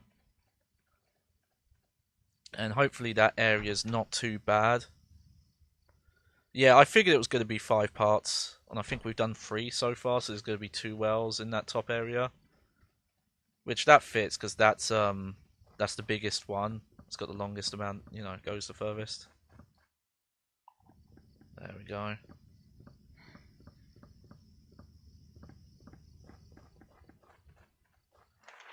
So, that way. Just bums me out because this has ended up being a bit boring having to go through this whole area again. Because, yeah, if I'd found the torch early on...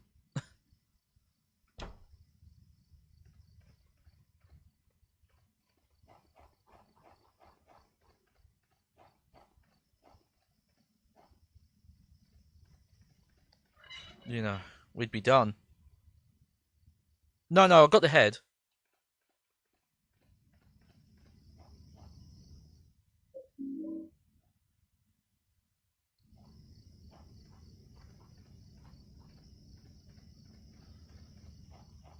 Let's see. We'll keep going. I think there's one more piece I need. So, it'll keep going.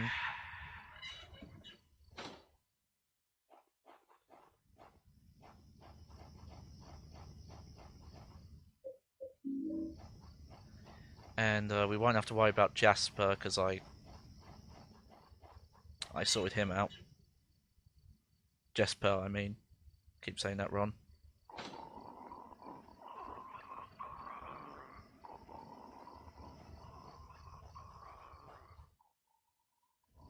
This car's still running.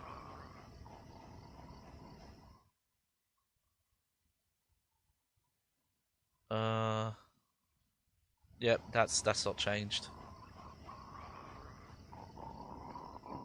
Yeah, I think if they'd just gone to a bit more effort to have these areas be a bit different the second time you run through them. Because, yeah, you're doing different things, obviously.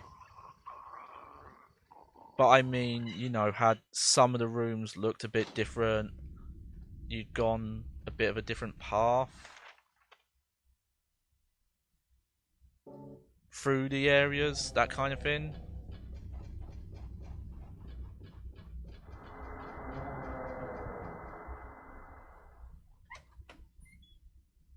Well, the wish house is burned down, so it's just gone, basically. But aside from that, and you know, some enemies, like the world looks the same, and there aren't new rooms to go in. So that is a big change. That's not a big change. Come on. That's less content, technically. Because you had a... That was a building you could explore as well. We can't even do that now.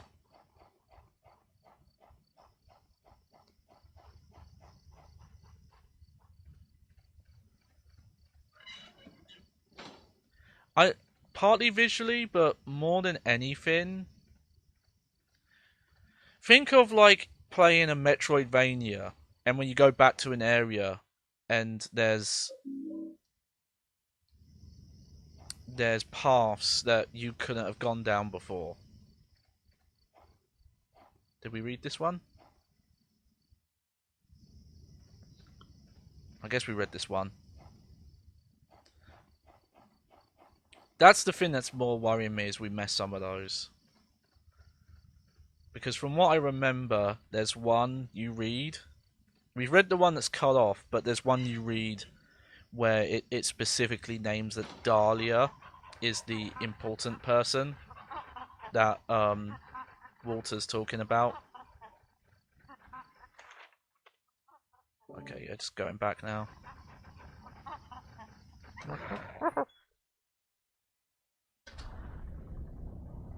Well, the vending machine was actually... Yeah, they were there, but you didn't go to that different areas. The subway did it a little bit.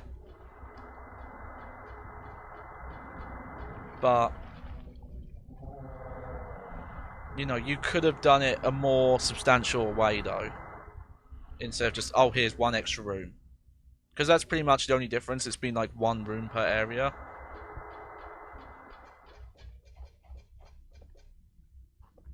And having, you know, a few different enemies, it's like, it's okay, but it's not that dramatic of a change.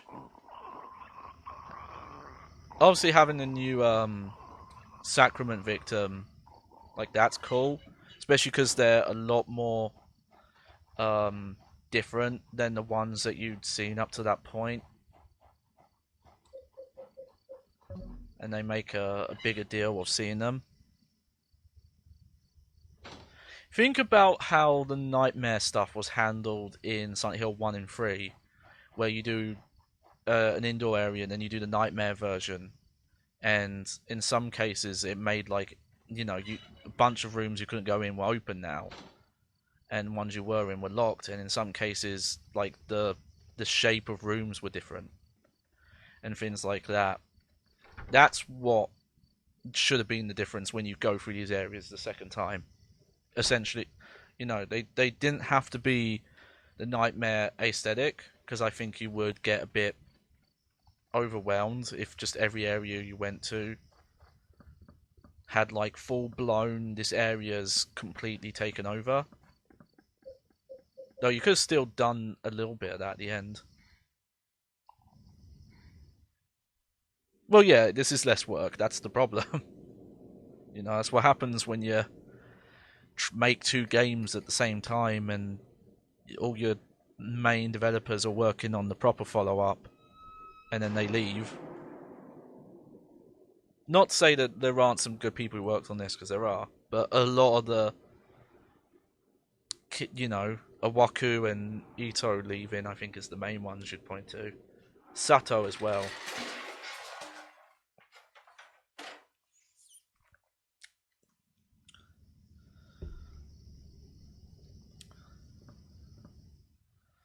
There's a staircase going down. We go down. Guess we're going down. Whoa. Back it up. Ah, this is all new. Here we go. Yeah, here we go. Hey, people who say this is a side story. It's about the cult. This is their worship room. Hello. Hold on, let me make sure I say this right. I've got to get used to saying people's names right. On your Pluto. Thank you, On your Pluto. I'm a pretty man? We'll go with that for now. I am looking to update my look, so if you're interested. I'm not sure when, because I'm not done. Here we go. The 2021 Sacraments. The Descent of the Holy Mother. The first sign, and God said, at the time of fullness, cleanse the world with my rage. Gather forth the white oil, the black cup, and the blood of the 10 sinners. Prepare for the ritual of the Holy Assumption. The second sign, and God said, offer the blood of the 10 sinners and the white oil. Be then released from the bonds of flesh and gain the power of heaven. From the darkness and void bring forth gloom, and gird thyself with despair for the giver of wisdom. The third sign, and God said, return to the source through sin's temptation. Under the watchful eye of the demon, wander alone in the formless chaos. Only then will the 4 atonements be in alignment. The last sign, and God said, separate from the flesh too, she who is the mother reborn, and he who is the receiver of wisdom. If this be done, by the mystery of the 21 sacraments, the mother shall be reborn, and the nation of sin shall be redeemed. So there we go. That's a really important one. We're going to go through it again, just quickly. That's the right button, actually. 21 sacraments. There are a lot of memos in this, by the way.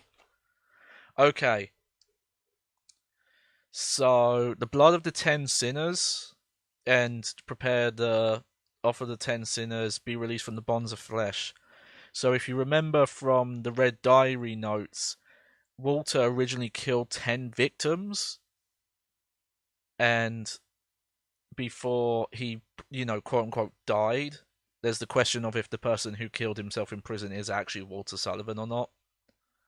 And I don't remember what the specific law on that is, if it is someone else or if it's like someone possessed or his form split.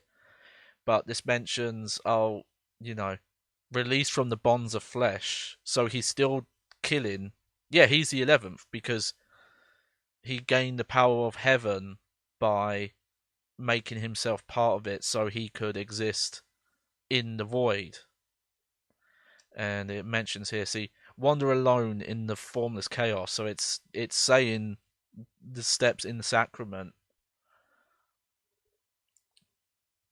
I'm not sure about return to the source through sin's temptation, but that might be that we. I think I know what that is, but we haven't seen that in game yet. But it's you've seen a little bit of it that all of his power is anchored around the apartment, which is we. There's a reason for that as well. We don't quite know that yet, and this is talking about the Mother Reborn. That's their god because at one point in their cult's lore, um, their god became more of a like female figure. There's an outline for some kind of narrow bottle here, so that must be the cup and the white oils and all that, not the sticky white stuff.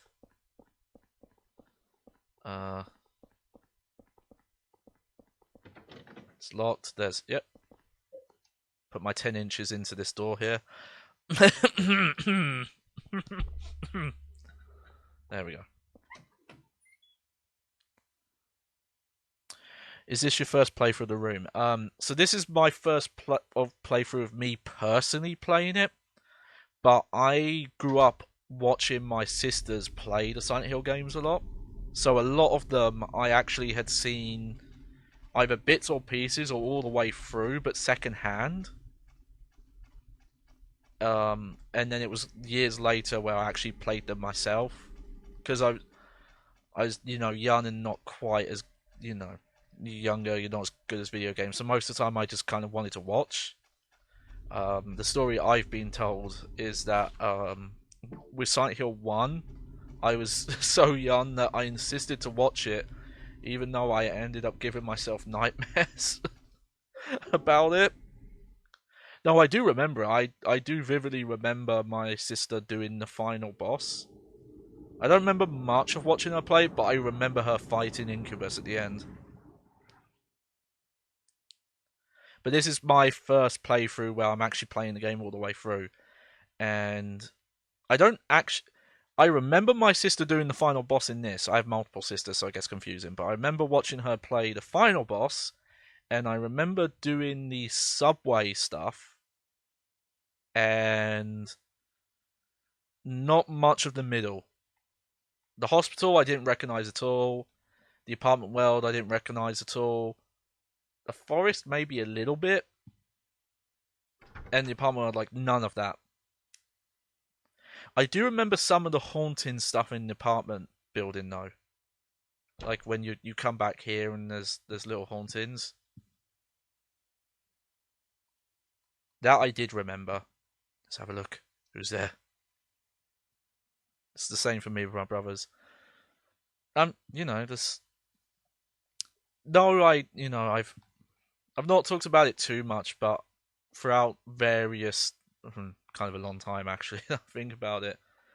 But I've like done content on the internet around video games, and it's kind of funny. I didn't get into streaming regularly until recently, because it's not far removed from what growing up in my household was like, because gaming wasn't just a thing you did on your own or you necessarily played.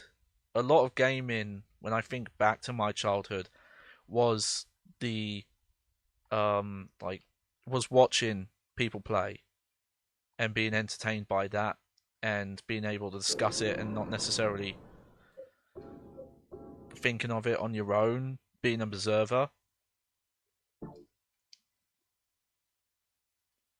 So I think because of that, I ended up gravitating towards like content that people make like that, because it's just that's how I experienced and was exposed to a lot of video games growing up. That's how I saw it.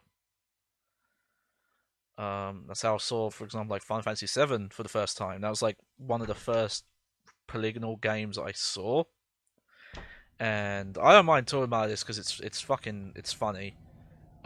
the first time I saw the CG cutscenes in that game, I couldn't even guess what age I was at the time. I'm gonna say maybe under 10, but I couldn't tell you the exact year. But I remember having the the you can't picture real time even though they weren't real time graphics. I think that's actually what makes it dumber in my memory. But seeing the pre-rendered backgrounds and some of the cutscenes and just thinking, I don't know how computers are going to be able to make games that play and look better than this. And you know, it doesn't take very long for your naivety to be dashed and disproven in that case. Because it's like, yeah, no oh, what the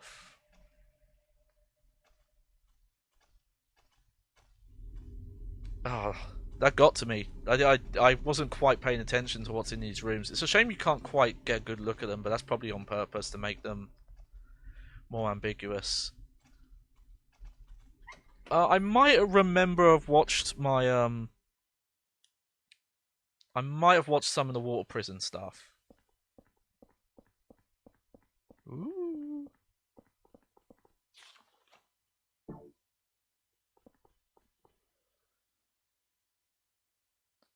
It depends on the game. Like, some stuff hasn't looked as good as it did, and some stuff looks better. I noticed with a lot of those PlayStation 1 pre-rendered backgrounds, obviously they were compressed from their original art assets. So when you would see them now, you see them, but I think your brain fills in the pixels, kind of like what those AI upscalers. Your memory upscales the image, so in your head it's like, oh, you remember that background in clarity, even though that's not what it looked like. No, I think around the PlayStation 2 era is where you get to the point where, at least for me, like, the games look essentially how I remember them, and there's less filling in the blanks.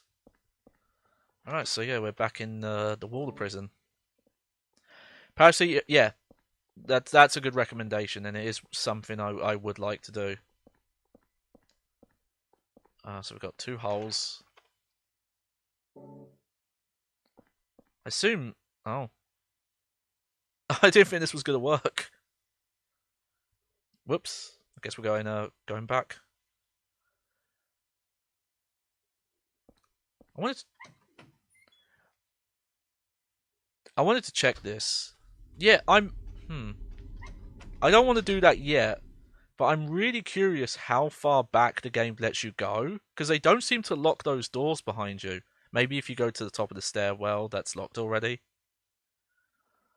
No, I remember coming... Oh shit, I'm dropping frames. Oh, why am I dropping frames? Okay.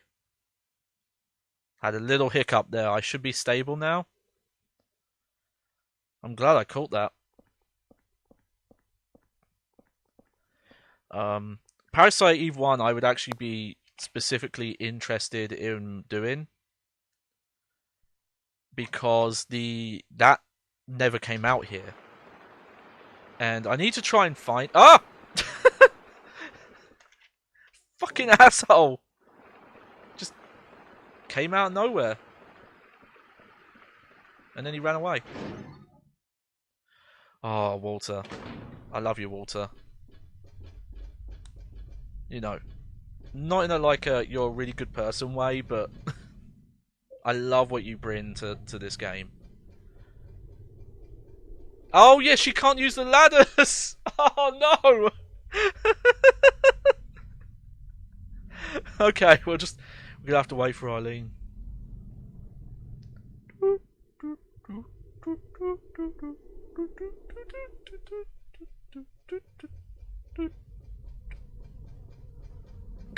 There she is. See, that's a pain, because now this area they've just made take longer to get through because she can't use a ladder, even though here. I can confirm as someone who has a physical disability, you can use a ladder with one arm. It's not that hard.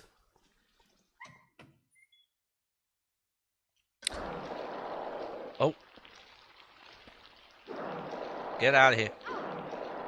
Oh, sorry, Eileen. Here, you help out. You want to help out? Is that a memo? It's a diary. I'm in trouble. I stood in front of the surveillance room and yelled as loud as I could. Oh no, we've read that one. Alright, we'll leave those guys to it. Oh! You!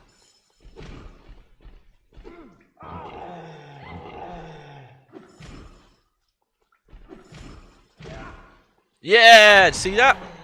Oh, that was awesome. There are some changes to this game, but I actually don't mind the combat changes too much because they are smart. The main thing I don't like is just having there's no way to hide the HUD elements because there's no pause inventory menu. Is this the door we used? Yeah, it is. Okay.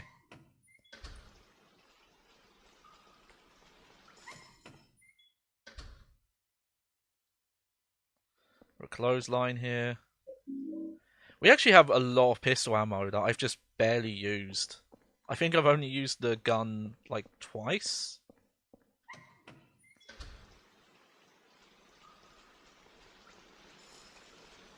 But you know, when I was doing Silent Hill 2 and 3, I think I've had a easier time with the melee here. Okay, well there's books here, but I can't check them out. I think this area is brighter as well than when we were last here. I think the lights weren't on when we were here last. Oh, it's because we turned the power on. That's why.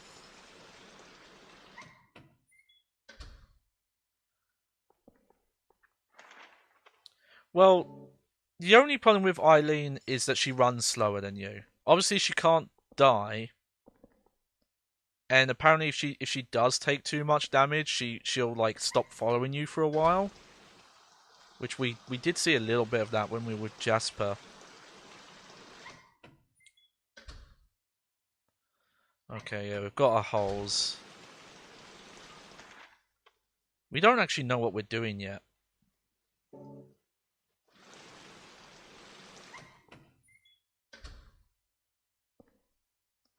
Something around the paper. Yep.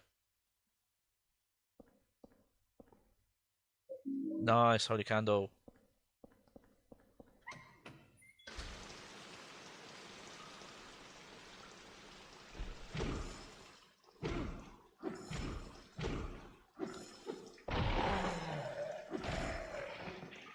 Yeah, you take that. Okay, I think we went in all these rooms.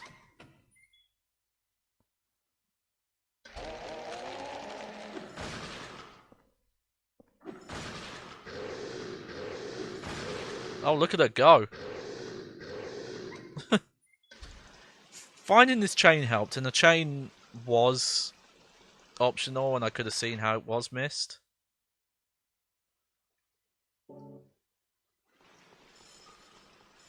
This area is going to be quite different, because I remembered there are a lot of ladders around here. And obviously she doesn't follow you on the ladders. I think if they wanted... I'm trying to think how you would have made it more convincing that she can't use a ladder. Because it would have been something like you would have had to have had her legs more messed up, but then it would have made her harder to walk around. You know, like you couldn't have made her stuck in a wheelchair because there's stairs.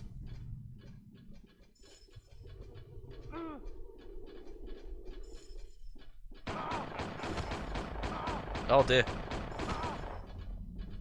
Eileen, no.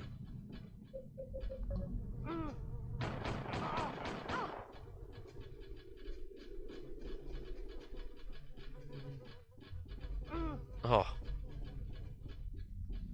Camera, you're not doing me any favours here. See, that was a problem there because she was... There we go.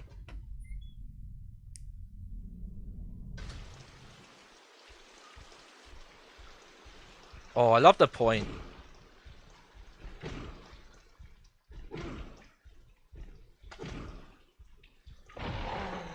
It is like just vaguely sinister. Okay, that lock's broken. Well, they're not real bullets, are they? They're dream bullets.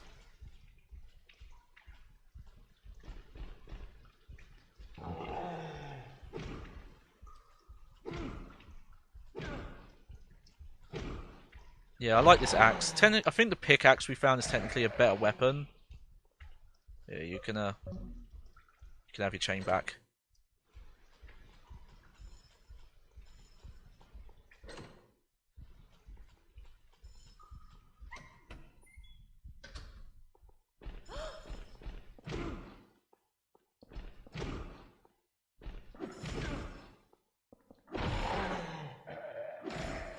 There we go. Yeah. Could this be that Silent Hill cult? The place where they kept all those kids locked up? Lucky I saw that candle before I killed the enemy, because I would have missed that.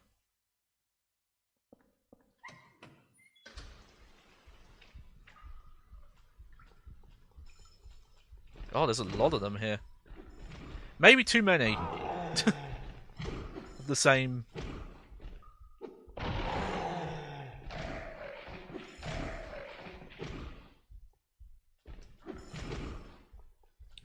One thing I do find weird, so I've noticed that every weapon has like different charge times for the heavy attack. This one-handed axe has a really long charge, which is odd because it does a lot of damage already. So it's like it doesn't seem worth it to even do the charge.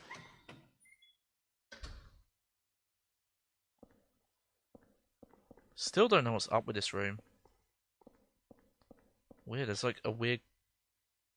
Yeah, there's black powder balls. Oh, did we read this? It's graffiti. Doesn't look like it was written by an adult. Picking my nose a lot.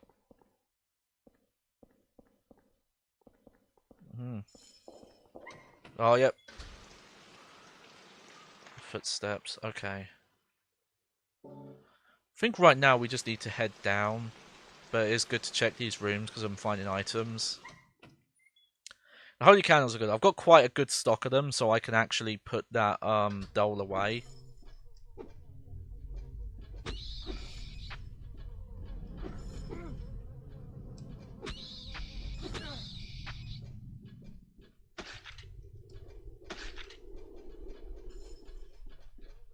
No, come on.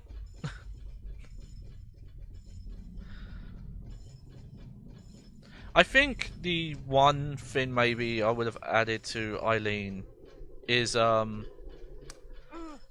mechanic from Resident Evil 4 where you had a button to say follow me and wait. If you had that, so you could tell her basically, hey, if you could swap her between a runaway state and a combat state, I think that would help instead of having to manage her weapon and unequip it, and you can only unequip it if you're standing next to her.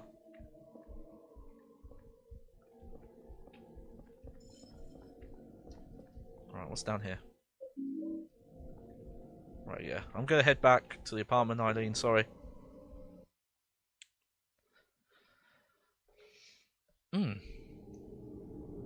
Trying to think how long. Oh, hang on, I'm gonna move my camera down a bit. Or, actually, I should adjust myself. It's because I'm lounging too much. You have to excuse me. I do that because I have back issues. Yeah, I'm gonna save. Hold on to your tater chips. Oh, there we go. We'll save. Don't worry. Curious about what other hauntings we might or might not see. Though, from what I read, there's some you won't see on certain playthroughs. This is something I've noticed. That's a little odd. My microphone seems to be not evenly loud. Hang on, let me just make sure everything's okay with it.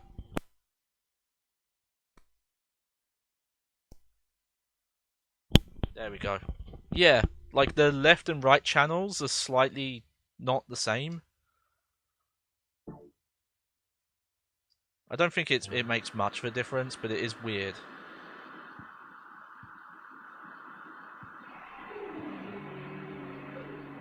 Okay, I just wanna. Okay, where did I put my phone? I want to make sure I put the candle in the right place. Okay, so rattling windows on the floor. Okay.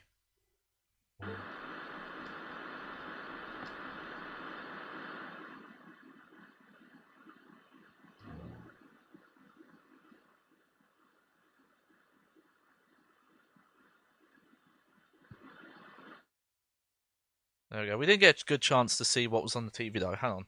Let me read the description because we kind of missed that. It just says faces. Okay, but it doesn't say what faces. Okay, yeah. So, despite the risk, we're gonna put the doll away for now. But we have two candles, and yeah, we lose a candle because of it, but it technically helps out because it means where you have to do a certain amount of hauntings to get the right endings. There we go, another part of the diary. I'm going to summarize everything I've learned about Walter Sullivan so far. He was born right. Here we go. So here's some new info. He was born right here in room 302. Yeah, we heard some inklings because Sunderland was talking about finding a baby and keeping an umbilical cord, and Eileen didn't immediately freak out that her landlord is fucking keeping umbilical cords he found from orphans. Which it's just speculation on my part, but I wonder if the like big tentacle fins we keep seeing that's what those are supposed to be. Okay. He was born right here in room 302 of South Ashfield Heights. His parents abandoned him soon afterwards and disappeared somewhere, leaving the baby alone. He was discovered and sent to St. Jerome's Hospital. He was adopted by Wish House, an orphanage in the forest near Silent Hill that's run by a secret Silent Hill religious cult. When he was 6 years old, someone from the cult showed him where he was born, which I believe that's Dahlia. Since then, he started to believe that room 302 itself, in other words, this room was his mother.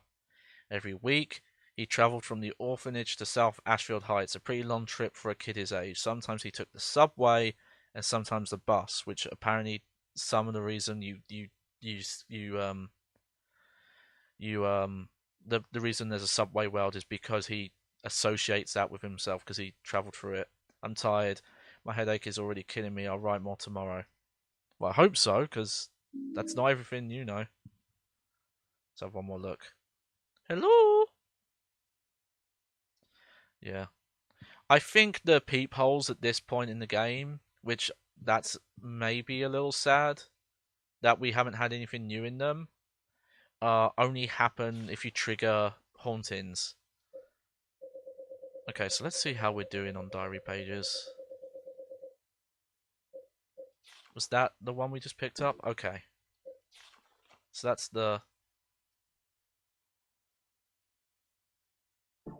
So we don't have a date on that, but that's the most recent one we have. Okay, let's save. I'll go for a bit further, but there's a chance I might not finish the water prison. If that's any indication, these areas do take a bit longer the second time round. Oh, I should put those away.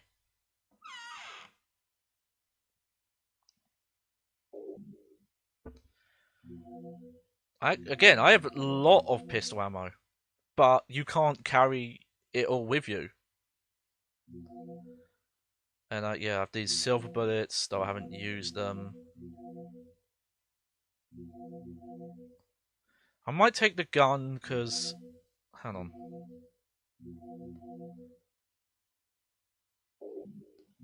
Can I just want to try something quick. Nope, that's not what I wanted to do.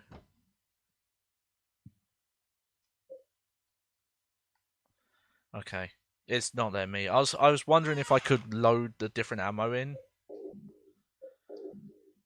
But it didn't seem to let me. How are we doing on these? Okay, I think I'll leave the stuff here for now. Just maximize my inventory room. Keep the candle on me, so if the iron box gets haunted, I can take care of it. But we kind of figured this out when we did this the first time. The puzzle here is definitely going to be rotating the prison to do the water pipes. Maybe also make holes to jump into rooms that we haven't been in on the bottom floor.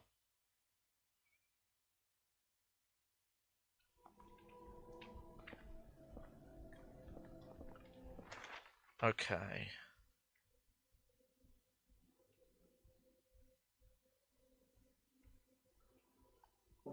Alright, so let's go this way first.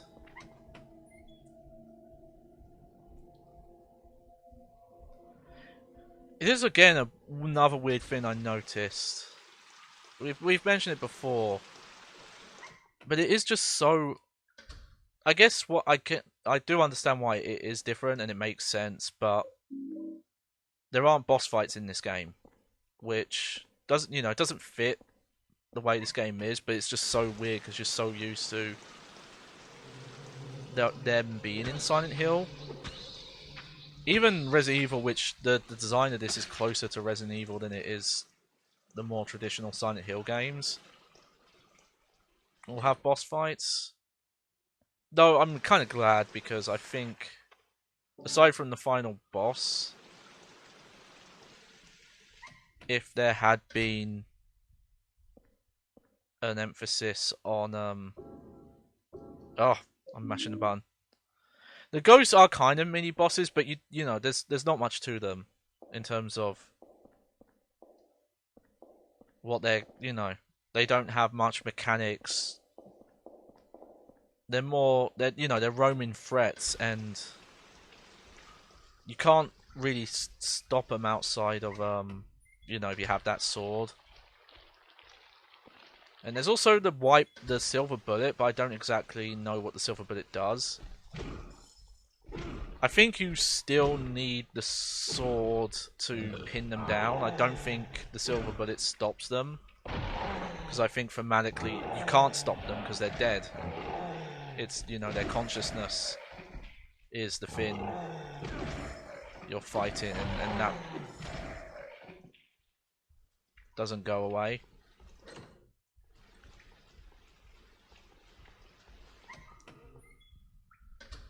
Yeah. I've been watching the middle room. Yep.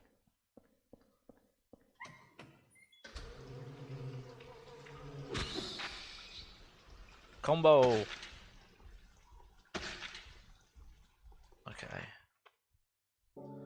Almost checked all these rooms.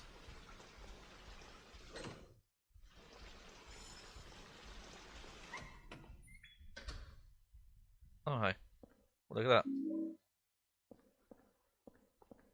I mean, basically, I'm just saving all the gun stuff for the final boss, pretty much. Because I've, again, not used the gun much. Since I got the axe, I Oh, that door's locked from the other side. Okay.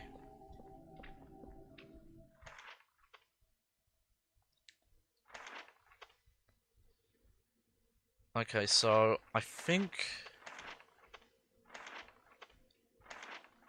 Okay, so I'm gonna have to jump down the hole, I think, because that top elevator doesn't take you to the central chambers anymore. So annoyingly, we're gonna have to run all the way back up now.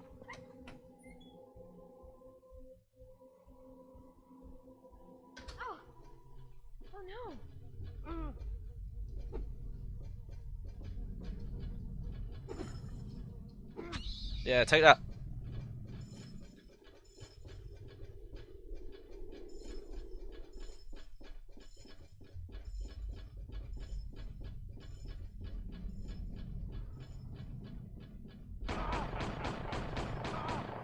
Oh, I'm not sure what I can do there. Off he goes. I like he sometimes just kind of runs away from you.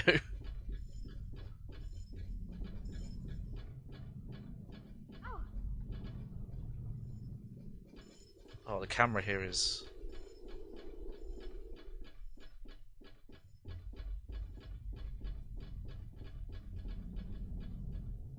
I don't know if you can hear it well.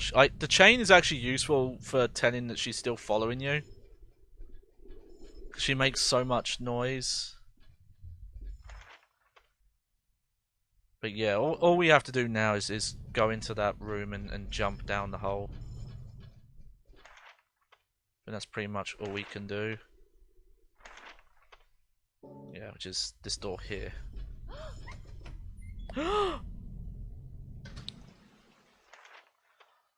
Okay, 1, 2, 3, 4. 1, 2, 3, 4. Oh, why didn't you follow me? There you go.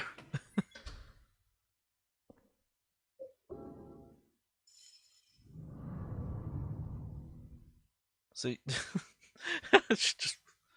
just watches me. Okay, well, yep, could have to keep doing this.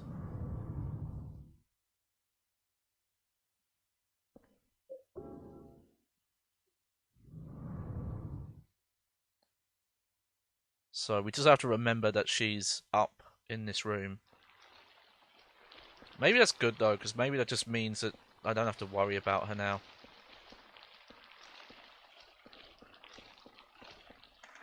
Okay, so what doors do we have?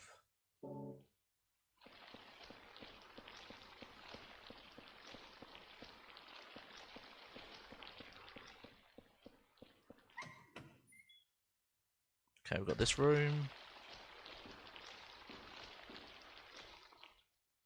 It's a shirt with something written on it in wax. Take the shirt. Something is written in it, maybe if you soak it in some kind of colored liquid.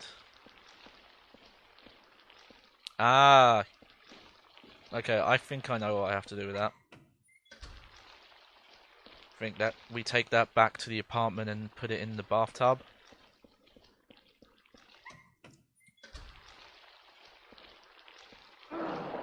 What the fuck? That's messed up, yo.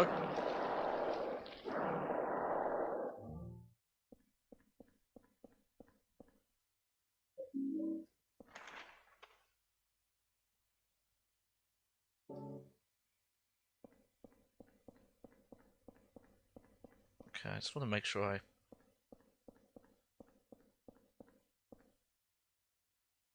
Oh, that was very easy to miss. Okay.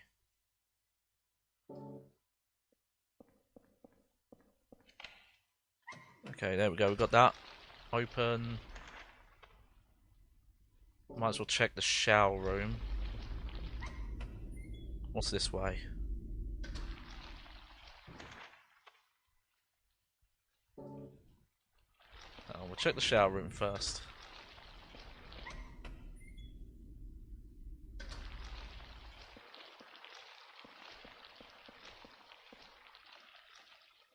Bullets.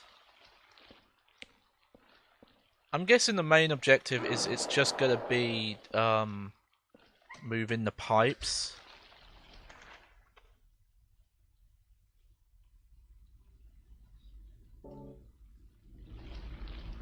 But let's check this way first.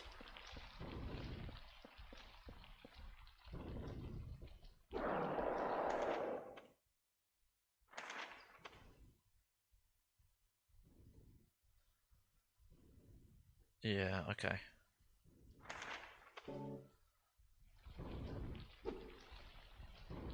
These guys are just annoying. Because they only hurt you if you touch them, basically.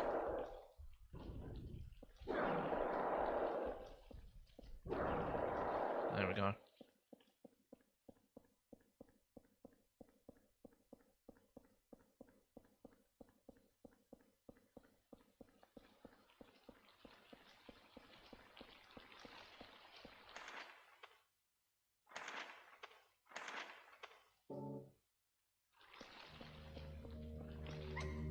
Oh, got a music stinner.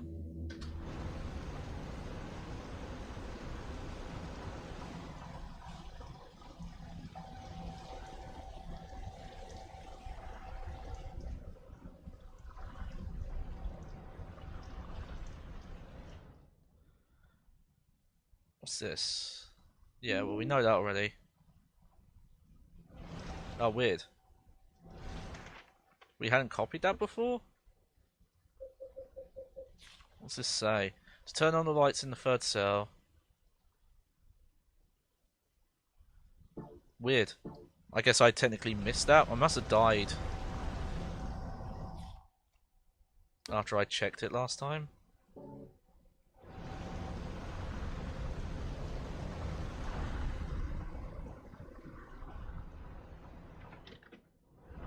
Okay, well that door's locked.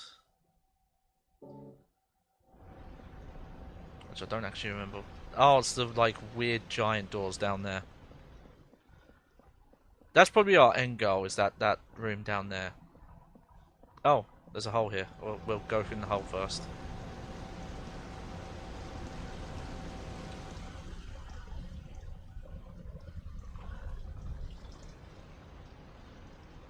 Because I think the shirt we have to take back to the apartment.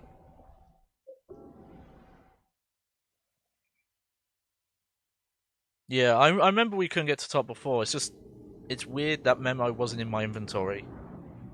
Because I remember examining that before. Oh, it's getting a little chilly now.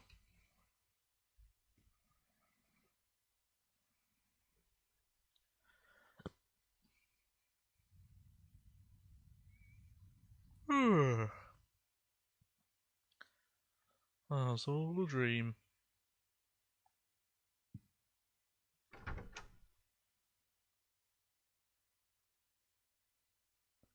There's still quite a lot of story stuff we haven't run into yet.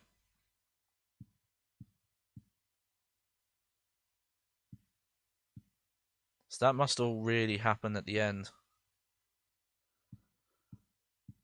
Okay, I'm surprised the item box hasn't been haunted yet.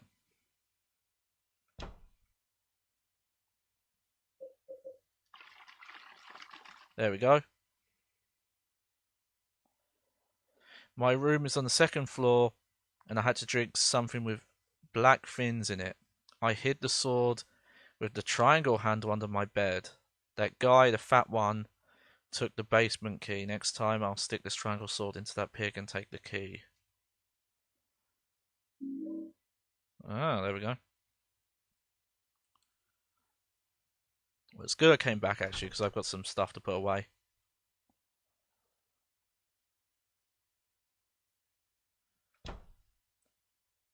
Nope, turn this way.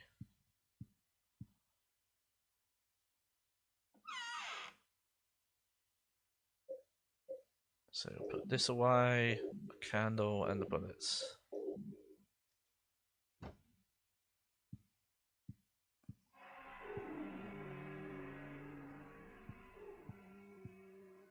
Oh shit, what's haunted?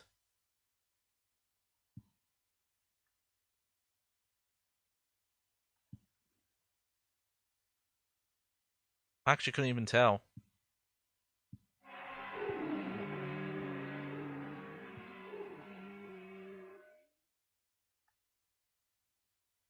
Uh...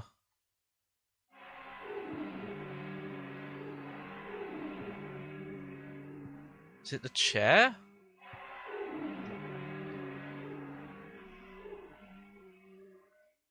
Ah, it is the chair. Okay.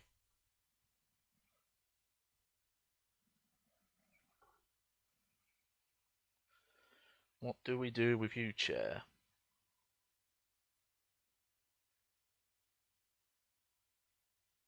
Okay.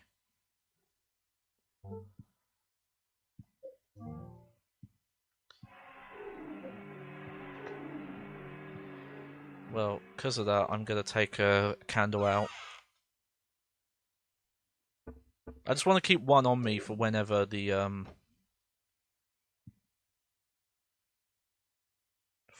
chest gets haunted.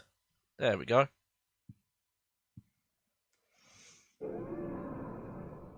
Got a bit confused there. This might end up being one of the longer Silent Hill games as well. Probably not for good reason, because it's the recycling of content and stretching and the busy work of having to go back and forth between the apartment. Yeah. Oh, didn't mean to do that. I think it's something that would work a lot better nowadays with hardware. You could probably have made it so you could always get back to the room without having to load. But again, I still think... Well, yeah, the forest we could have done faster, but even then, I think there's just more busy work in this game because you have to keep going back and forth between stuff.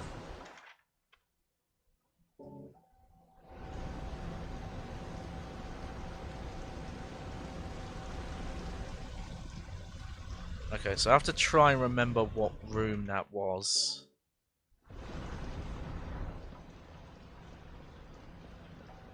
Well, they're puzzles, but they're not. It's still a little jarring that the puzzle design... Oh shit.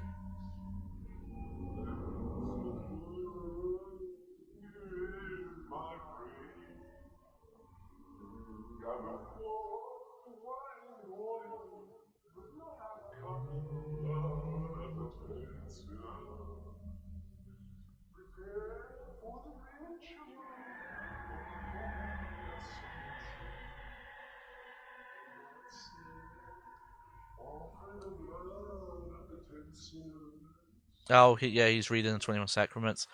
So that's something I knew roughly, but we hadn't heard about yet. And I was wondering when they're going to make allusions to it. But he acts very innocent and confused. But he actually does know what's going on here.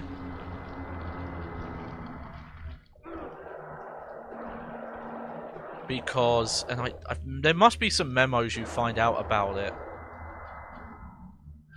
But we'll say that at the least he knows about the sacrament. So if he knows about the sacrament, he probably knows about this place. This is just there we go.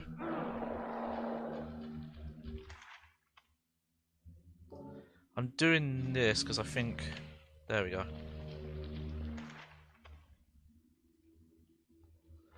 But, yeah, I think I want to go...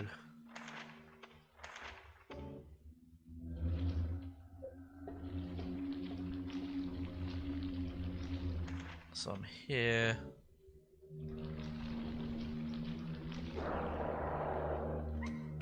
There we go.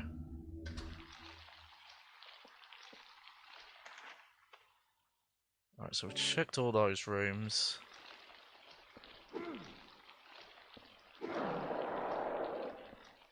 Get out of here, you weird penises. I'm not sure what these are supposed to be. Which again, that's always somewhat of a plus when they have enemies that you don't really know. But I more mean... I think it's been a reoccurring thing. There are a few enemies that I still don't 100% understand what they're supposed to be about, like what inner fears they represent.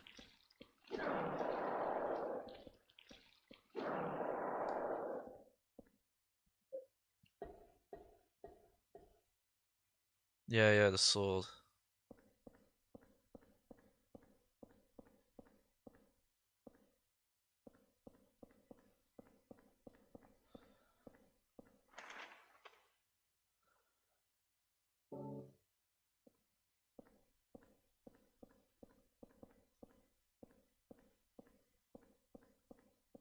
Come on, ladder.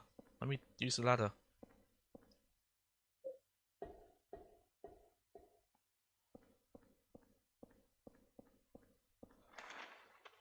Hmm.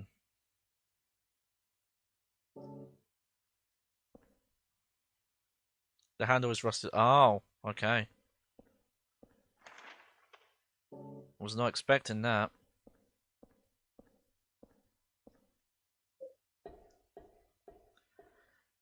But I still feel like there is a puzzle here. Hmm. So what am I supposed to do here right now?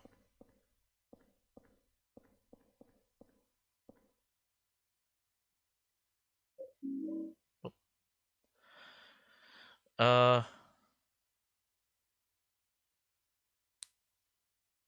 Okay. Another lean weapon. Okay, well yeah, I know there's a sword under a bed. Though I gotta try and remember where that is.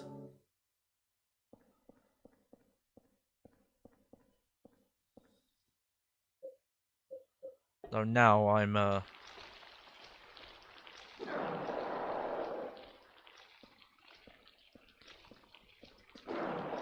100% sure what the actual goal is.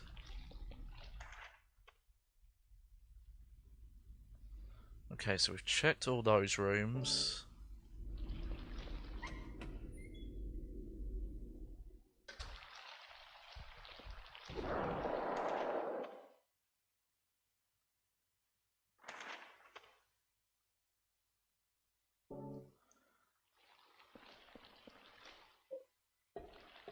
Hmm. Let me look at that memo again, just so I remember.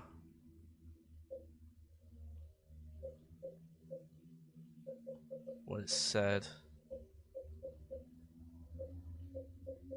Where is it? Here we go. Second floor.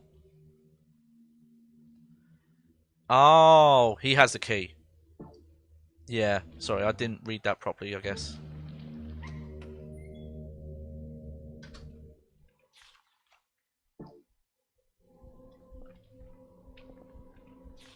So obviously, yeah, they have to do that, because if you don't have a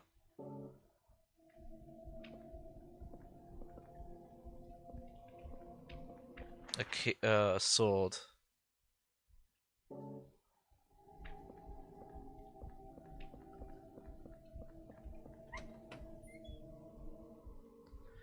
I imagine this is probably a bit that's easier if you had kept one of the earlier swords. Nope, that's the wrong way.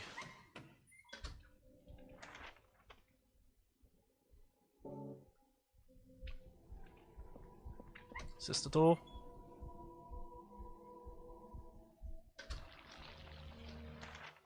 No. Got turned around, flipped upside down there.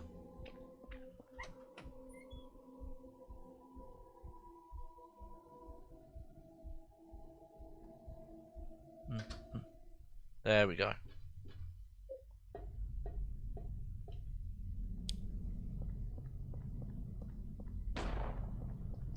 He's still shooting at me. Can't shoot me in the stop time. I mean the transition screen.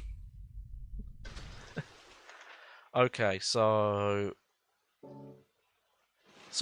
is there not a puzzle with these water fins?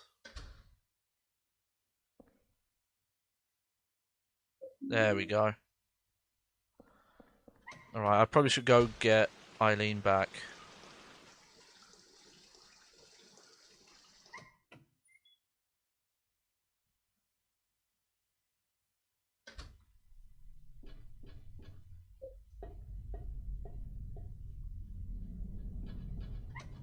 No, it's not going to be much fun. Okay, what room is she in? 1, 2, 3, 4.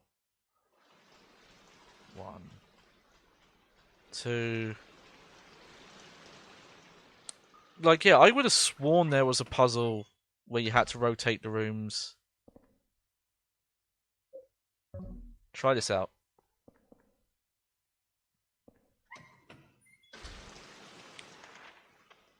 Where you had to rotate these rooms to make these pipes work. I just want to see. Because that's what it looks like. But... Huh. But I don't know.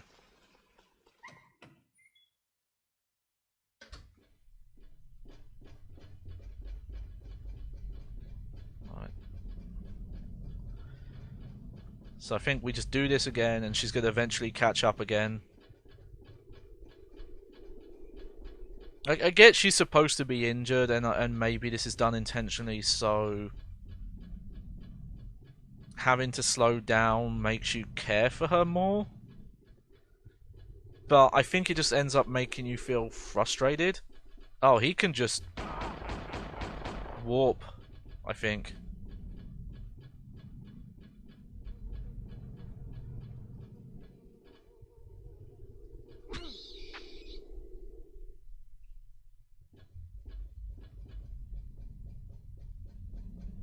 Is that her? Oh, it's her. There we go. So, you know what? I'm gonna go back because if I'm gonna fight that guy, I want to make sure I've got healing items on me.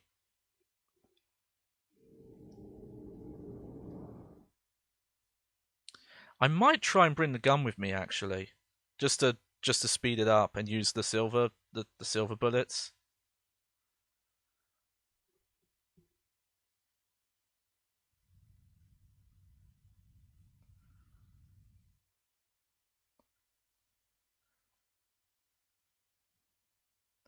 I'm starting to think then that the water pipe stuff being listed on the map, that maybe it's just for an optional thing.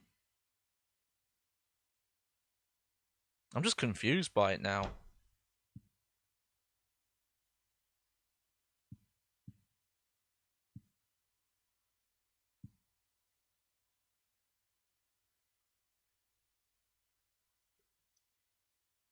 Man, still nothing. Okay, so take the silver bullets and the gun, and I'll take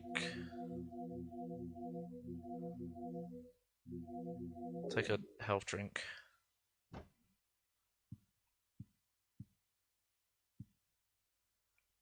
And we'll save.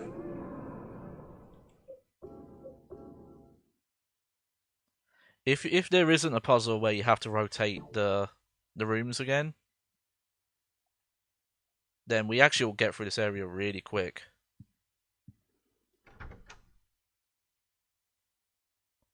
Because yeah, we'll use that save, and it also has my inventory change, so if I do have to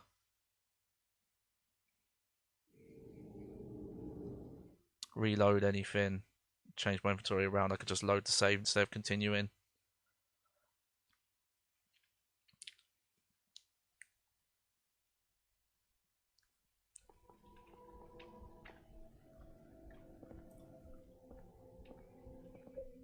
I wonder if this is where that boy was kept too. Okay, that's that.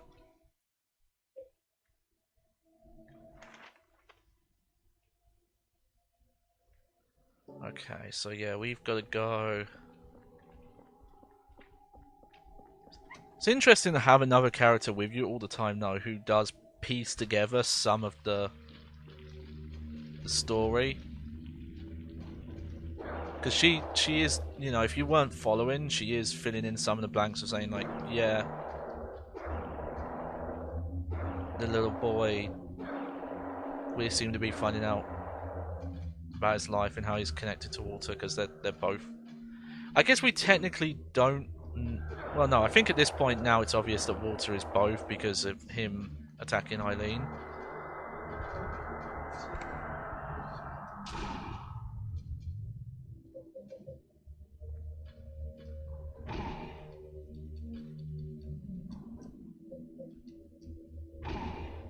Come on. Why? There we go. That was weird.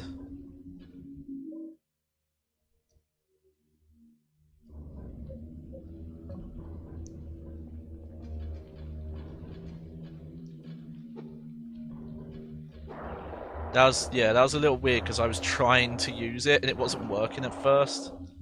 And I was really afraid I'd wasted that.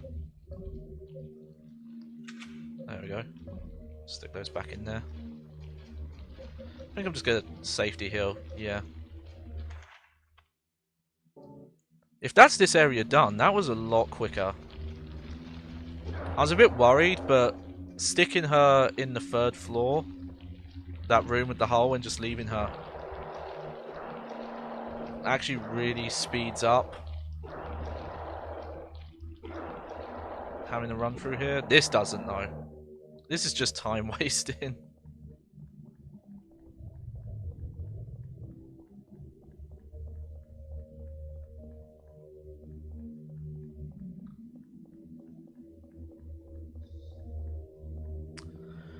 Oh, I'm not going to go back now. I wonder if I should have just took the sword back out of him. You know I'm going to do it.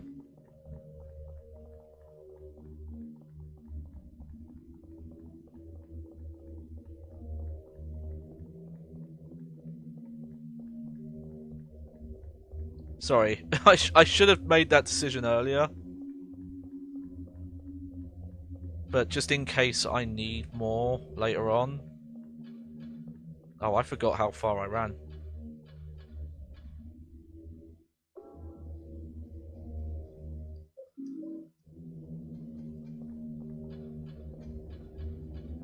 Let's see if I regret that or not. But I assume I'm done here if I've got that key.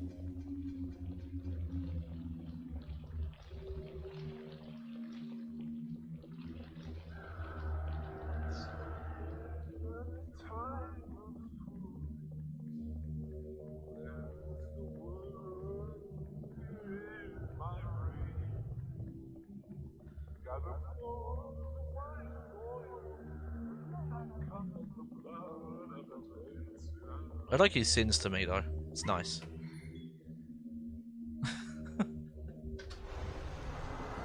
Oh, he followed. Weird, he didn't follow into me in here earlier.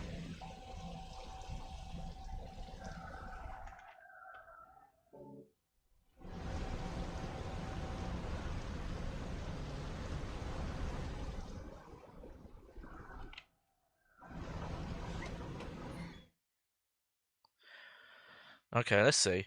If this is just the exit.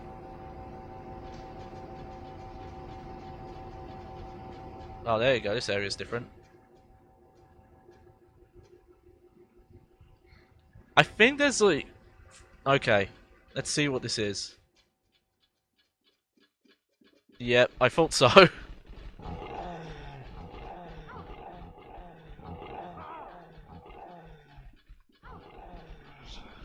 Oh, no, Eileen. Come on.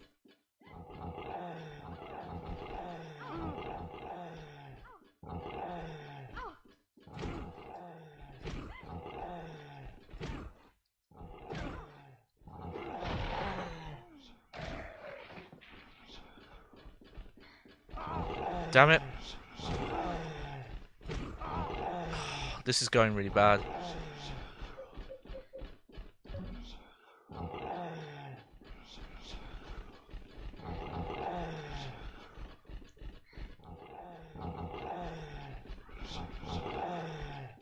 Are they shrinking? Oh no!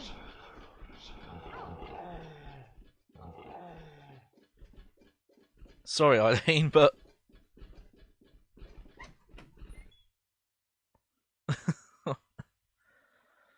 Oh. That was just a bit cheap. Just, hey, let's just fill this corridor of enemies. Yep, there we go.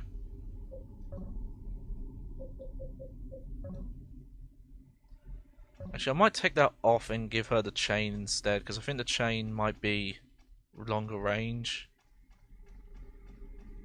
That's probably why she got caught. It's these weird corpse fins again.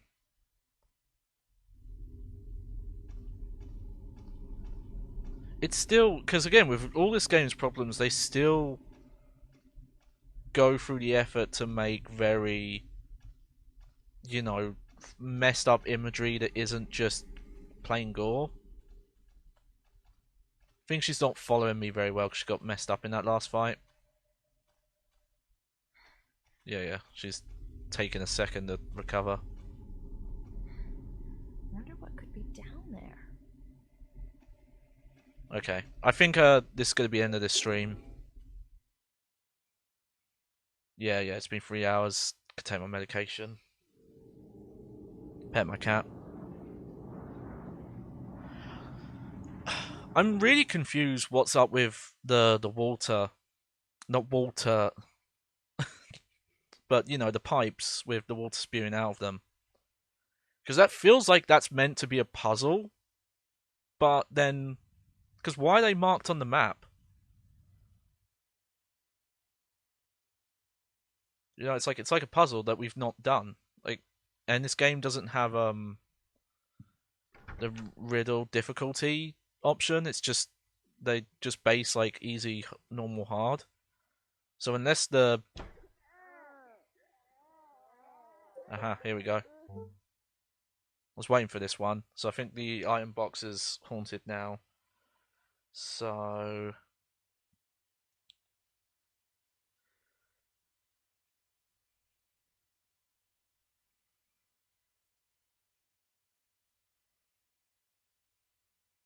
there's a few of these we still haven't seen though.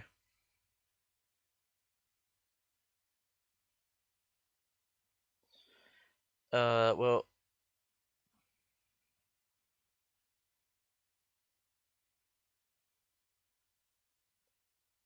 okay, yeah, that's quite easy. This is the haunting that apparently is broken in the PC version. You know what? I remember seeing this.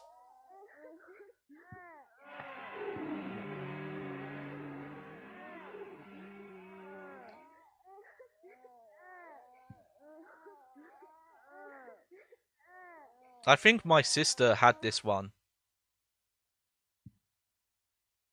There we go.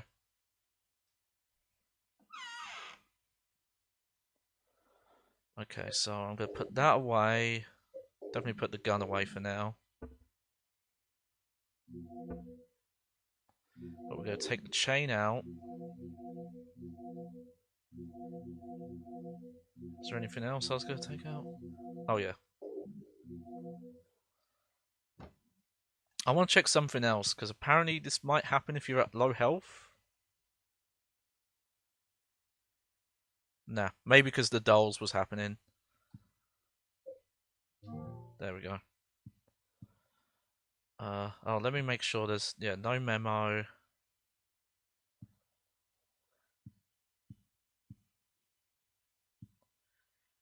Yeah, I think that's it. Okay, we might as well check this peephole one more time. But yeah, there's still quite a bit of story stuff we don't know about. I'm pretty sure. So that must happen like all right near the end. What have we got left? So next is the apartments world. No, sorry, it's like the building area. Like that's outside the apartments. Then it's the apartments, and then it's the hospital. Okay, we've actually got quite a bit still. So that's still probably like at least 2 more streams, depending on how big those later areas are. This is a long one. Oh, okay. Alright, well, thank you for coming. Sorry the forest area got messed up, but I'm not taking the blame on that, to be honest. I going through this now, I will say I do think having to go through the areas again, it's not as bad as I think people made it out to be, but it definitely would have benefited if they had done something to make the areas feel different outside of enemies.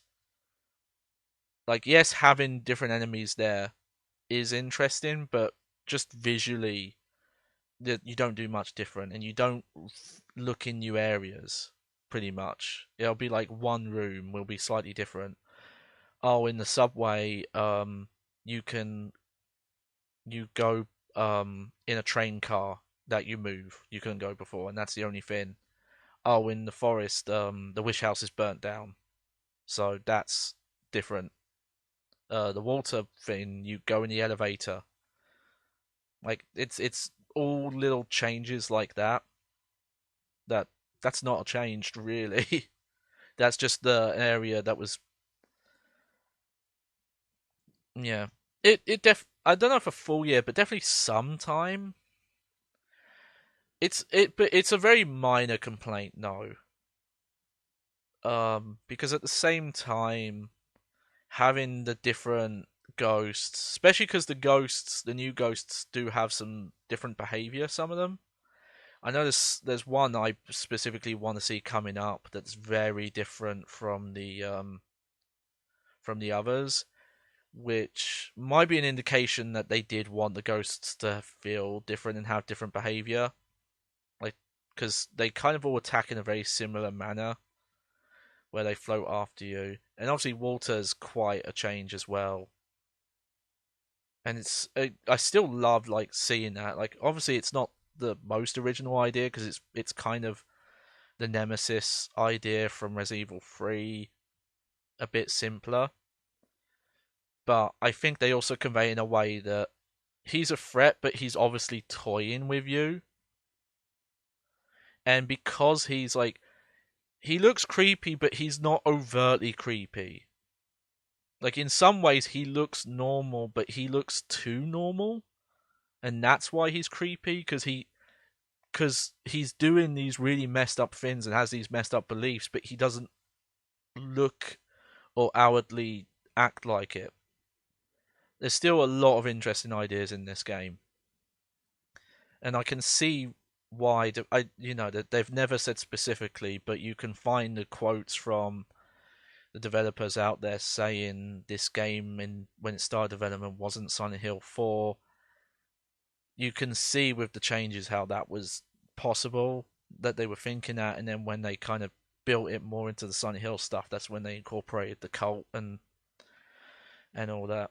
And though it's conveyed in a more confusing way than before, that's maybe a bit harder to understand. And I'll use this save screen as an example. They use the term world to talk about the nightmare a lot in this game, when they're not talking about the world in the English sense. Because when you talk about a different world in English, you think of a different physical place. And the way some of the memos read, it sounds like you're literally being teleported to areas in Silent Hill. But you're not. And there's other dialogue that explains that's not the case. For example, the characters who are dying aren't dying in the areas in the nightmare. Like the guy in the building area who gets electrocuted, his body's found in the apartment, but he doesn't die in the apartment. And same with Jasper and things like that. They're not found exactly in the areas they were supposed to be. Cynthia's the only one that's like close, but I think that's because it's supposed to be that's early on where Walter's still gathering his power more. Still, he's not as strong. But they talk about that you're going in. There's a memo you find that straight up says you go to the deepest part of his subconscious, basically, because that's what you're doing in the nightmare in this. It reminds me of, there's a lot of games that come from Japan where they use the word clone. And when we think clone, we think of a person that was a duplicate of someone else's DNA that was like created in a lab that isn't born. But there is a lot of this is because it came out recently, but King of Fighters, I was reading up like what all the storyline is, because it's actually really complicated, but it's really hard to tell if you just play the games. They talk about clones at one point, and they're not clones, they're genetically modified people. And Final Fantasy VII also loves talking about clones, but they don't mean clones because like the clones they're talking about have parents, and then they I. But I don't want to rag too much because it sounds like I'm saying it was translated badly, and I don't know if that's necessarily accurate because it might be that this is what these words mean, but also with the rush development and little issues like it's called Wish House, the orphanage, but the memo in Silent Hill 3 calls it Hope House, which that those words have a very similar meaning, but it's very weird to mix up the names between the two and not have kept in mind that this is how you translate that exact, because all the rest of the document is translated the same, but that one word's different. Yeah. I get why people struggle with the story in this because it's in the past games there's parts in the story that are meant to be red herrings or it's meant to be playing mind games on you. The characters constantly questioning what's real and what's not. It's supposed to be misdirection of like, yeah, you're supposed to question what's real or not. And then sometimes people take it too far where they're like, well, this can't possibly be real. And it's like, well, no, that's the mind game. They're presenting you in something that the characters don't believe can happen because that's scary, and it actually happening in reality is the scary part. And then this game taking place almost primarily just inside like someone's subconsciousness that they've like the gain the powers of heaven and all that. It's weird, but I think what's weirder are people who say this game's a side game because it's so you have to know what the cult is so important to this storyline. If you don't know who Dahlia is, who they directly reference, they also reference Alessa. There's like not much, but there's a specific memo that mentions Alessa M. Walter, and they talk about the 21 Sacraments is about bringing the Holy Mother, and that's the cult's belief. At one point, it changes the fact that their god. Some of them believe it to be a woman figure, the god born from humanity, and all that. Yeah, like I said, that's probably the reason. It's just very odd that article is word for word the same, but that word was changed. It's it's odd, but again, that's my take on it. It's still really fun. I think the thing that actually holds the game back the most to me isn't even the inventory stuff. It's just some of the monsters. Some of the monsters just seem very wacky. The dogs wouldn't be too bad if they didn't make the stock like jaguar, like meow. I mentioned it when I was talking to some other people. There was a wrestler in the WWF that used that sound effect in their opening theme. So every time I hear it in this game, I think of them. She was I call her wrestler, quote unquote. Her name's the Cat, and she pretty much was just like, "Oh, I'll get naked and do whatever to get on TV," and that was her. That's not her character. That was just her. And then yeah, the weird monkey men, the twin victims, I think are a standout. They're really good, and the nurses are okay. They're very far removed. They almost don't look like nurses, but they're interesting visually. It's just why was the like death noise a burp? It's the weirdest choice, especially when you fight them on the stairs, and their bodies will like make the same burp sound every time they fall down a step. Like they can't have playtested that and said, "Oh yeah, this is really scary."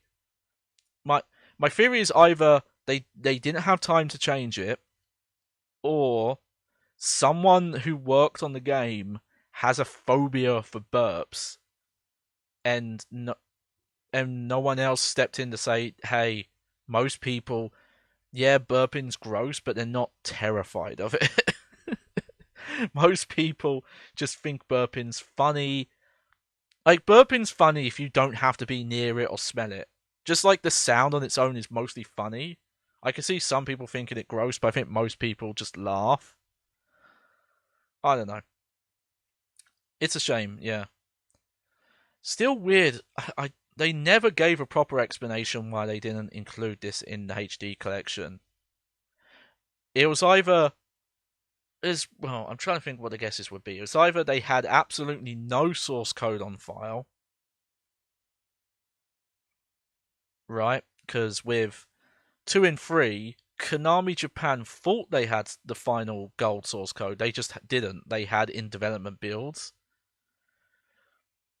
So that's the first one, which that would probably be the most plausible and the one that would probably make the most sense because that was the way they were developing the HD collection.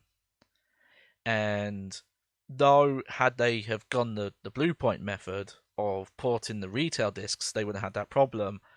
Once you're locked into making the game that way, you can't change it. So I get that.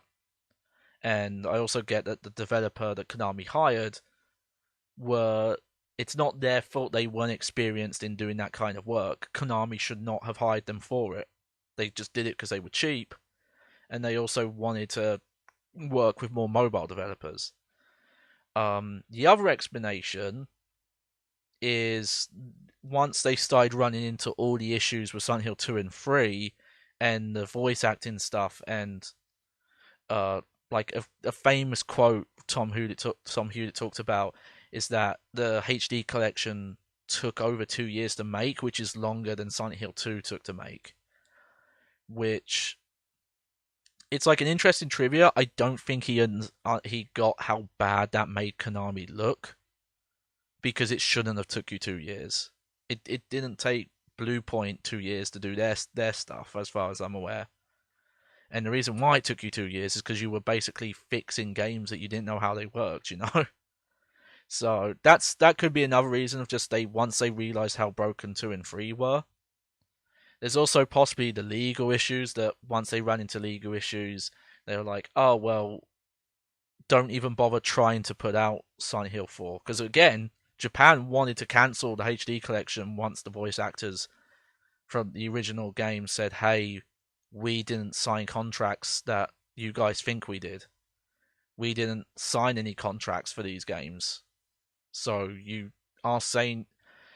Again, I can't stress this enough. Konami contacted the voice actors they chose to contact because for some reason they didn't contact all of them.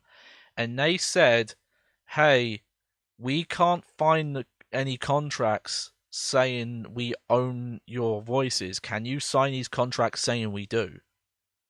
That's not on the up and up. That's not legit. That's not something you do if everything's above board.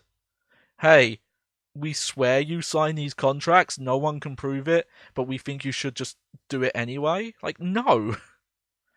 And it's nuts to me that anyone who was either employed at Konami during the time, after that time, or just not even employed by them at all, should have, like, gone along with anyone arguing, no, Konami definitely owns it.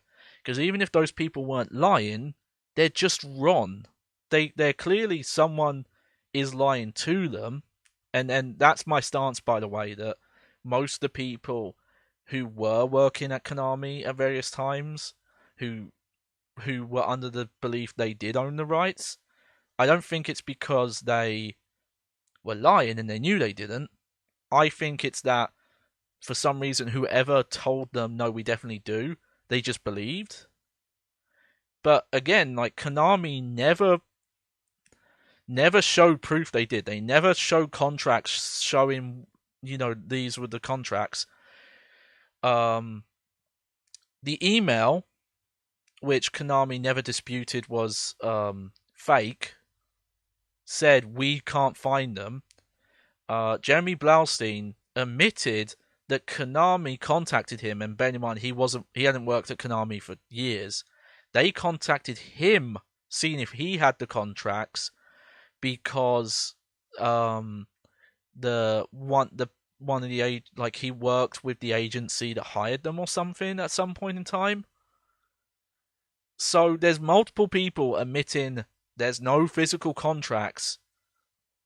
If they did sign them, no one can prove they didn't, and all the voice actors are saying they didn't sign them.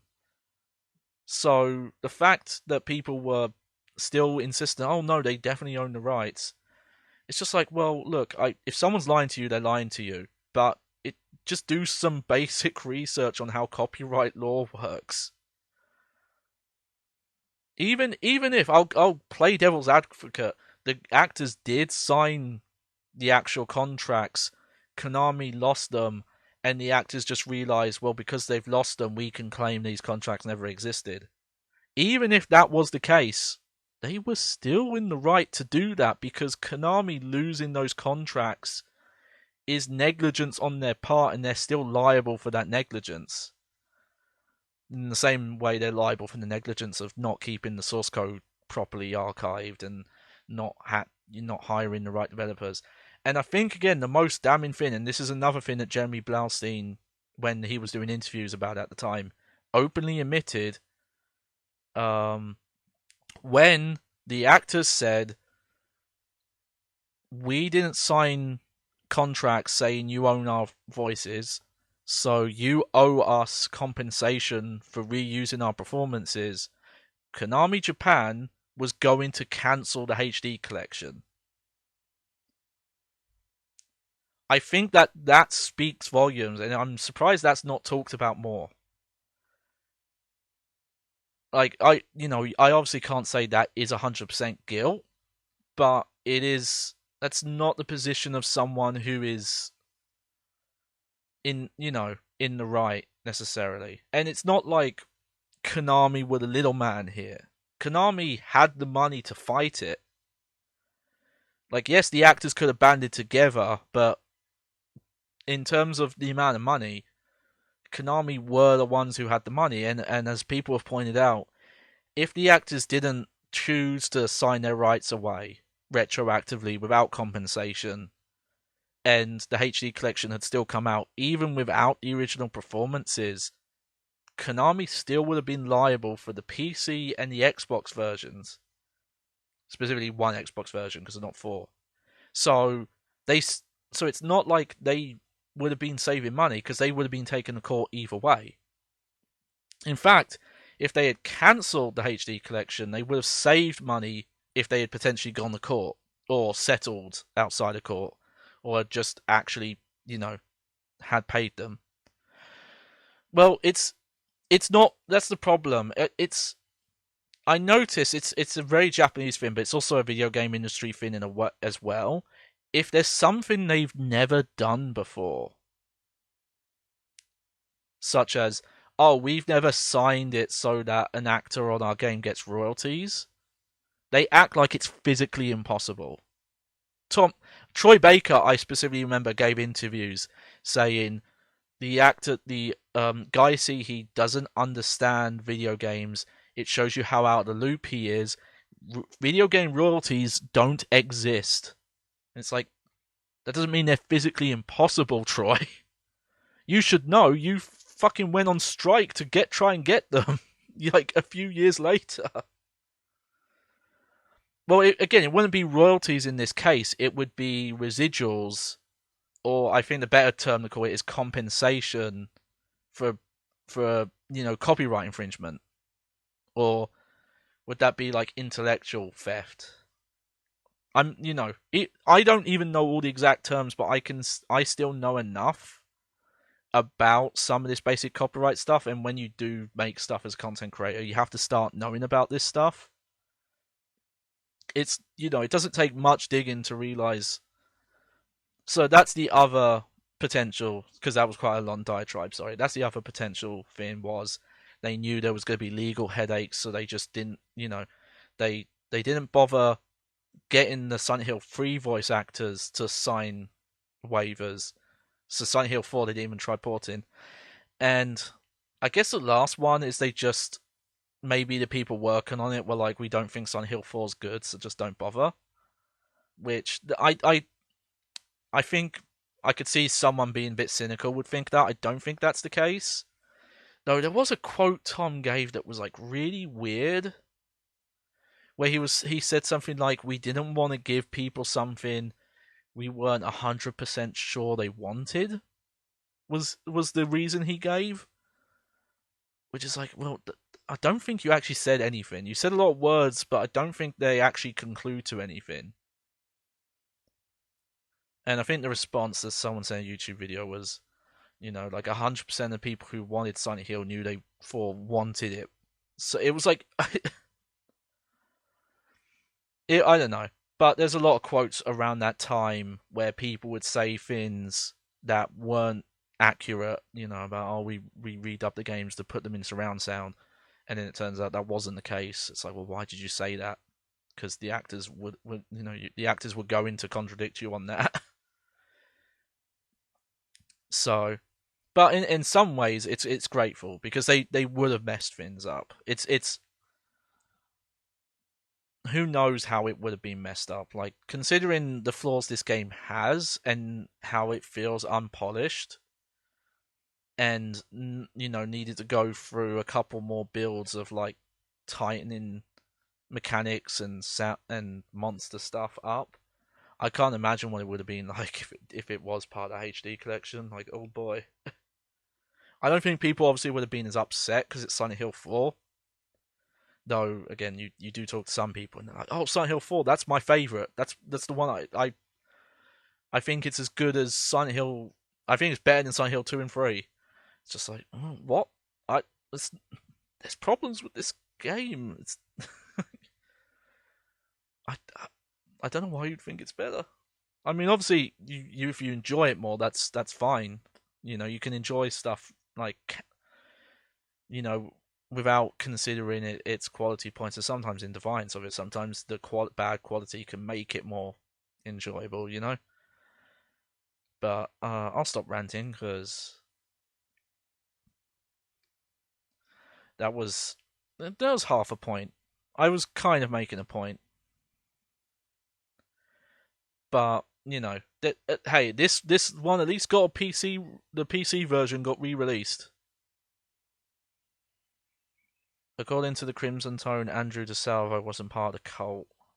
I could be wrong. Okay, apparently what? Okay, maybe I'm wrong then. But one of the victims is a prison guard. I thought, but also, if you remember, the shirt specifically says that the fat guard has the key, and we found the key on him. So, and from what I've been told, the a lot of the supplementary material released for Silent Hill 4, like the Walter files and another Red Diary that were on the official Silent Hill website, a lot of that stuff actually contradicted the game. There's like, and I think the Crimson Tones. Oh, he was hired but isn't in the cult. But I think he knew more that was going on than he let on when you see him the first time. Like yeah, I think that's the case. Like, they don't outright say it, but I think the memos you find when you do that area the first time are meant to be written by him. You just don't, you have to get to the later point in the game to realize he was involved, and that's why he was stuck in that area. I do wonder more about Jesper's backstory, because was he a kid from the cult? Because he seems to know. Because at first he just seems to be kind of scared of the cult, but then he gets into the ritual stuff. Like, he almost seems to be a willing sacrifice. But again, apparently a lot of the supplementary material, plus as well the Crimson Tomes, because I think the Crimson Tomes is the one where they talk about there being multiple sects of the cult, and then being in, like, some of them were, are in disagreement. like trying to, for example, how there's like different forms of Christianity, like the Protestant, Catholic, Judaism, which I've that. Sorry if that's offensive, but I mean, like they're splintered off from the same original book, and then I guess you could put I forgot the name of it now. Um, Jehovah Witness is another branch off of that. Mormon and stuff like that. Oh, his friends got killed in it. Yeah, like I said, a lot of that extra stuff was only on the official website, and because Konami had such a bad track record of putting out contradicting stuff, including the Crimson Tomes and the website stuff, it's usually best not to count it. Like, because if you're being selective, then you're just doing confirmation bias. But for example, stuff about the multiple sects of the cult, and specifically that the the sect of the Holy Mother, which I believe is supposed to be Dahlia's, and the sect that is brainwashing children in the orphanage. The Crimson Tomes say that they're at odds and essentially enemies, but this game says that Dahlia was working for both. So that's why it gets confusing, and it makes more sense to not split the cult up and add these other, you know, like some stuff does match up. For example, I don't know if it gets explained in the game, but there's the victim in the victim files. It goes into more details about every member, every person that's part of the 21 Sacraments, and one of them is, I believe, is the guy from the Silent Hill 2 memo. We've read some memos already in the Red Diary that talks about the Walter that died in prison isn't the real one, and him screaming about the Red Devil. Okay, no, I think that is Walter, but the Red Devil apparently is the nickname that one of the 21 Sacraments had, who was a cult member, and that's in the victim files. So there is some stuff that doesn't contradict details, but it's so confusing when you have to consider some of this makes sense and some of this doesn't. And some of this, like, who was it written by? Was it written by the devs? Is it cut content that they purposely cut because it doesn't work in the story anymore? Bearing in mind that Konami's put out multiple materials that non-devs wrote, like when I say non-devs, like people who didn't work on the original games wrote, that people act like, oh, this is official, this is approved by Team Silent. It's like, there's no proof of that. And the fucking Brady Games guides were approved by Konami, and they directly contradict multiple points about Silent Hill. The plot summary in the Silent Hill 3 guide claims Alessa is a cult summoned girl. Like she wasn't born naturally. The cult performed a ritual that created Alessa, which isn't true at all. And then there's like multiple contradicting stuff of like, oh, Dahlia locked her in the bedroom and lit her bedroom on fire, despite the fact the game, even without the missing memo, shows that the fire started in the basement. I could be wrong about that, but they say the fire started in the basement, and it also contradicts itself by at one point describing Alessa as wreaking vengeance on the town, and another part saying that she was trying to save the town. And Konami apparently read and gave notes. They read the whole plot guide apparently, and even asked for edits. And so it's like, yeah, who fucking cares if it's official Konami material? They don't fucking care. They never have. People thought they'd only gotten bad around like 2015 with all the Kojima stuff. It's like, no, they never really gave a shit. Like, and yeah, like the website is better material than those guys. But again, if according to the author, a Konami employee read and edited it and approved what text could be in it, and that includes like just outright like falsities about what the plot of Silent Hill 1 was. Like, who do you trust? Um, yeah, like Konami has also put out supplementary materials that don't contradict the games, but yeah, what do you trust at that point? Like the Koshiki guidebook complete, which is the Silent Hill 1 additional guidebook, um, doesn't list an author, and there is an author listed on like the Silent Hill wiki, but they don't cite where that author's name's from. And I tried looking up their name, and I can't find any record of them even existing at Konami. So I don't know where the fuck the name's from. And yeah, that's Silent Hill for you, where even the company who made it harder to understand. Not the people, but like that's how little Konami ever thought of Silent Hill, even though of the impact it's had on gaming and storytelling in gaming. Are you gonna play this game again to get the weapons and costumes? Not immediately.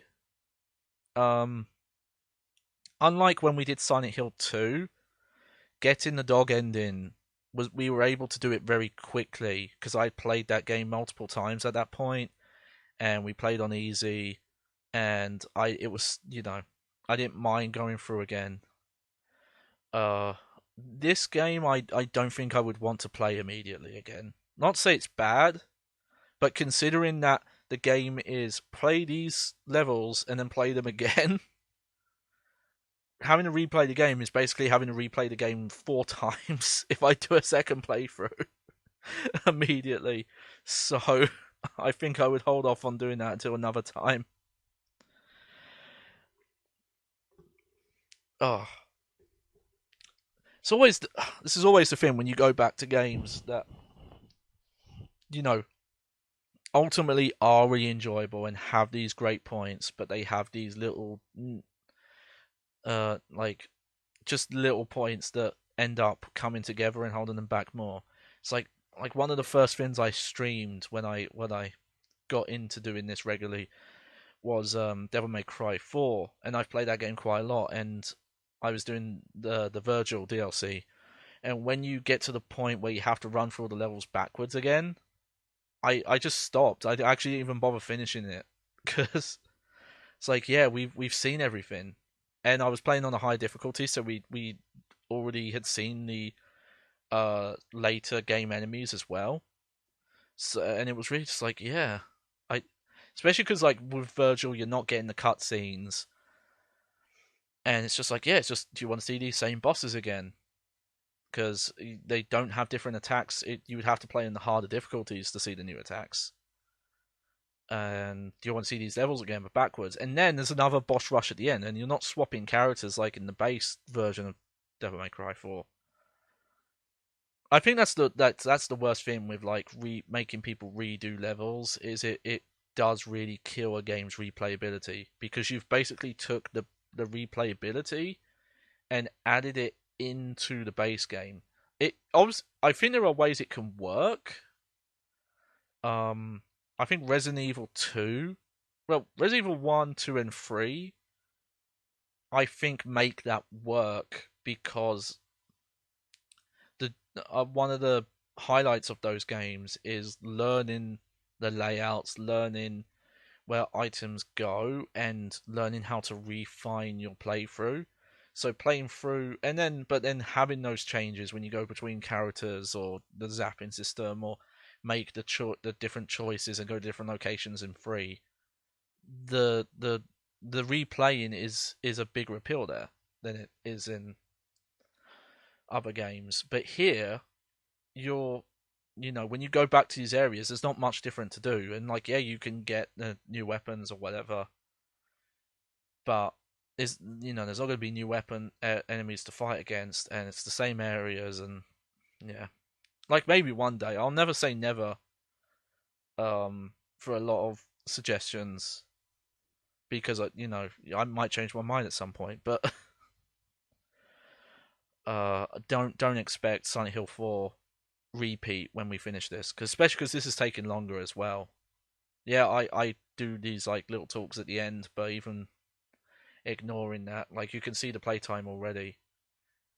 I think Silent Hill 3 we did in 3 parts. Silent Hill 2, not including the second run throughs, that was 4 parts. This is the fourth part already. We're gonna do at least another 2 streams of this because I don't do like 6 to 8 hour streams, and that's still quite a lot of playtime. 6 to 8 hours, and this game already stretches its content. Well, Silent Hill 2 I did. 3 we ended up doing and then realizing, oh, I don't have the requirements to get UFO ending because you have to replay that game a lot to get the UFO ending. And that's the thing. I don't think replaying that game until I had the requirements ready would be that interesting because it would just be me running through with the infinite machine gun, just shooting everything again. It's like technically it would be speed running, but also obviously killing all the enemies means it's not a speed run because you have to go out your way to kill everything. I'm still thinking of what I want to do next. I think there's another like stylish action game I want to bring into the fold. Though there's a game I got for Christmas that I've not started yet, mainly because I wanted to play it on stream, that I've been thinking about. So we'll see. But because Dark Souls is quite a big game, and I finally got back into streaming that, I kind of want to hold off on doing 3+ games at the same time, just because when I was doing that, I think it maybe put Dark Souls on the back burner. Whereas now, if I just concentrate on the 2, I think I won't get distracted this time. So I'll let you know. But thank you all for coming to the show. I've been Johnny Baghead, your host. That's not what I say. Is that what I say? I'm confused now. I clearly should have took my pain medication earlier. See, this is the weird thing with me. My medication does not make me high. It's actually makes me think more clear, it seems.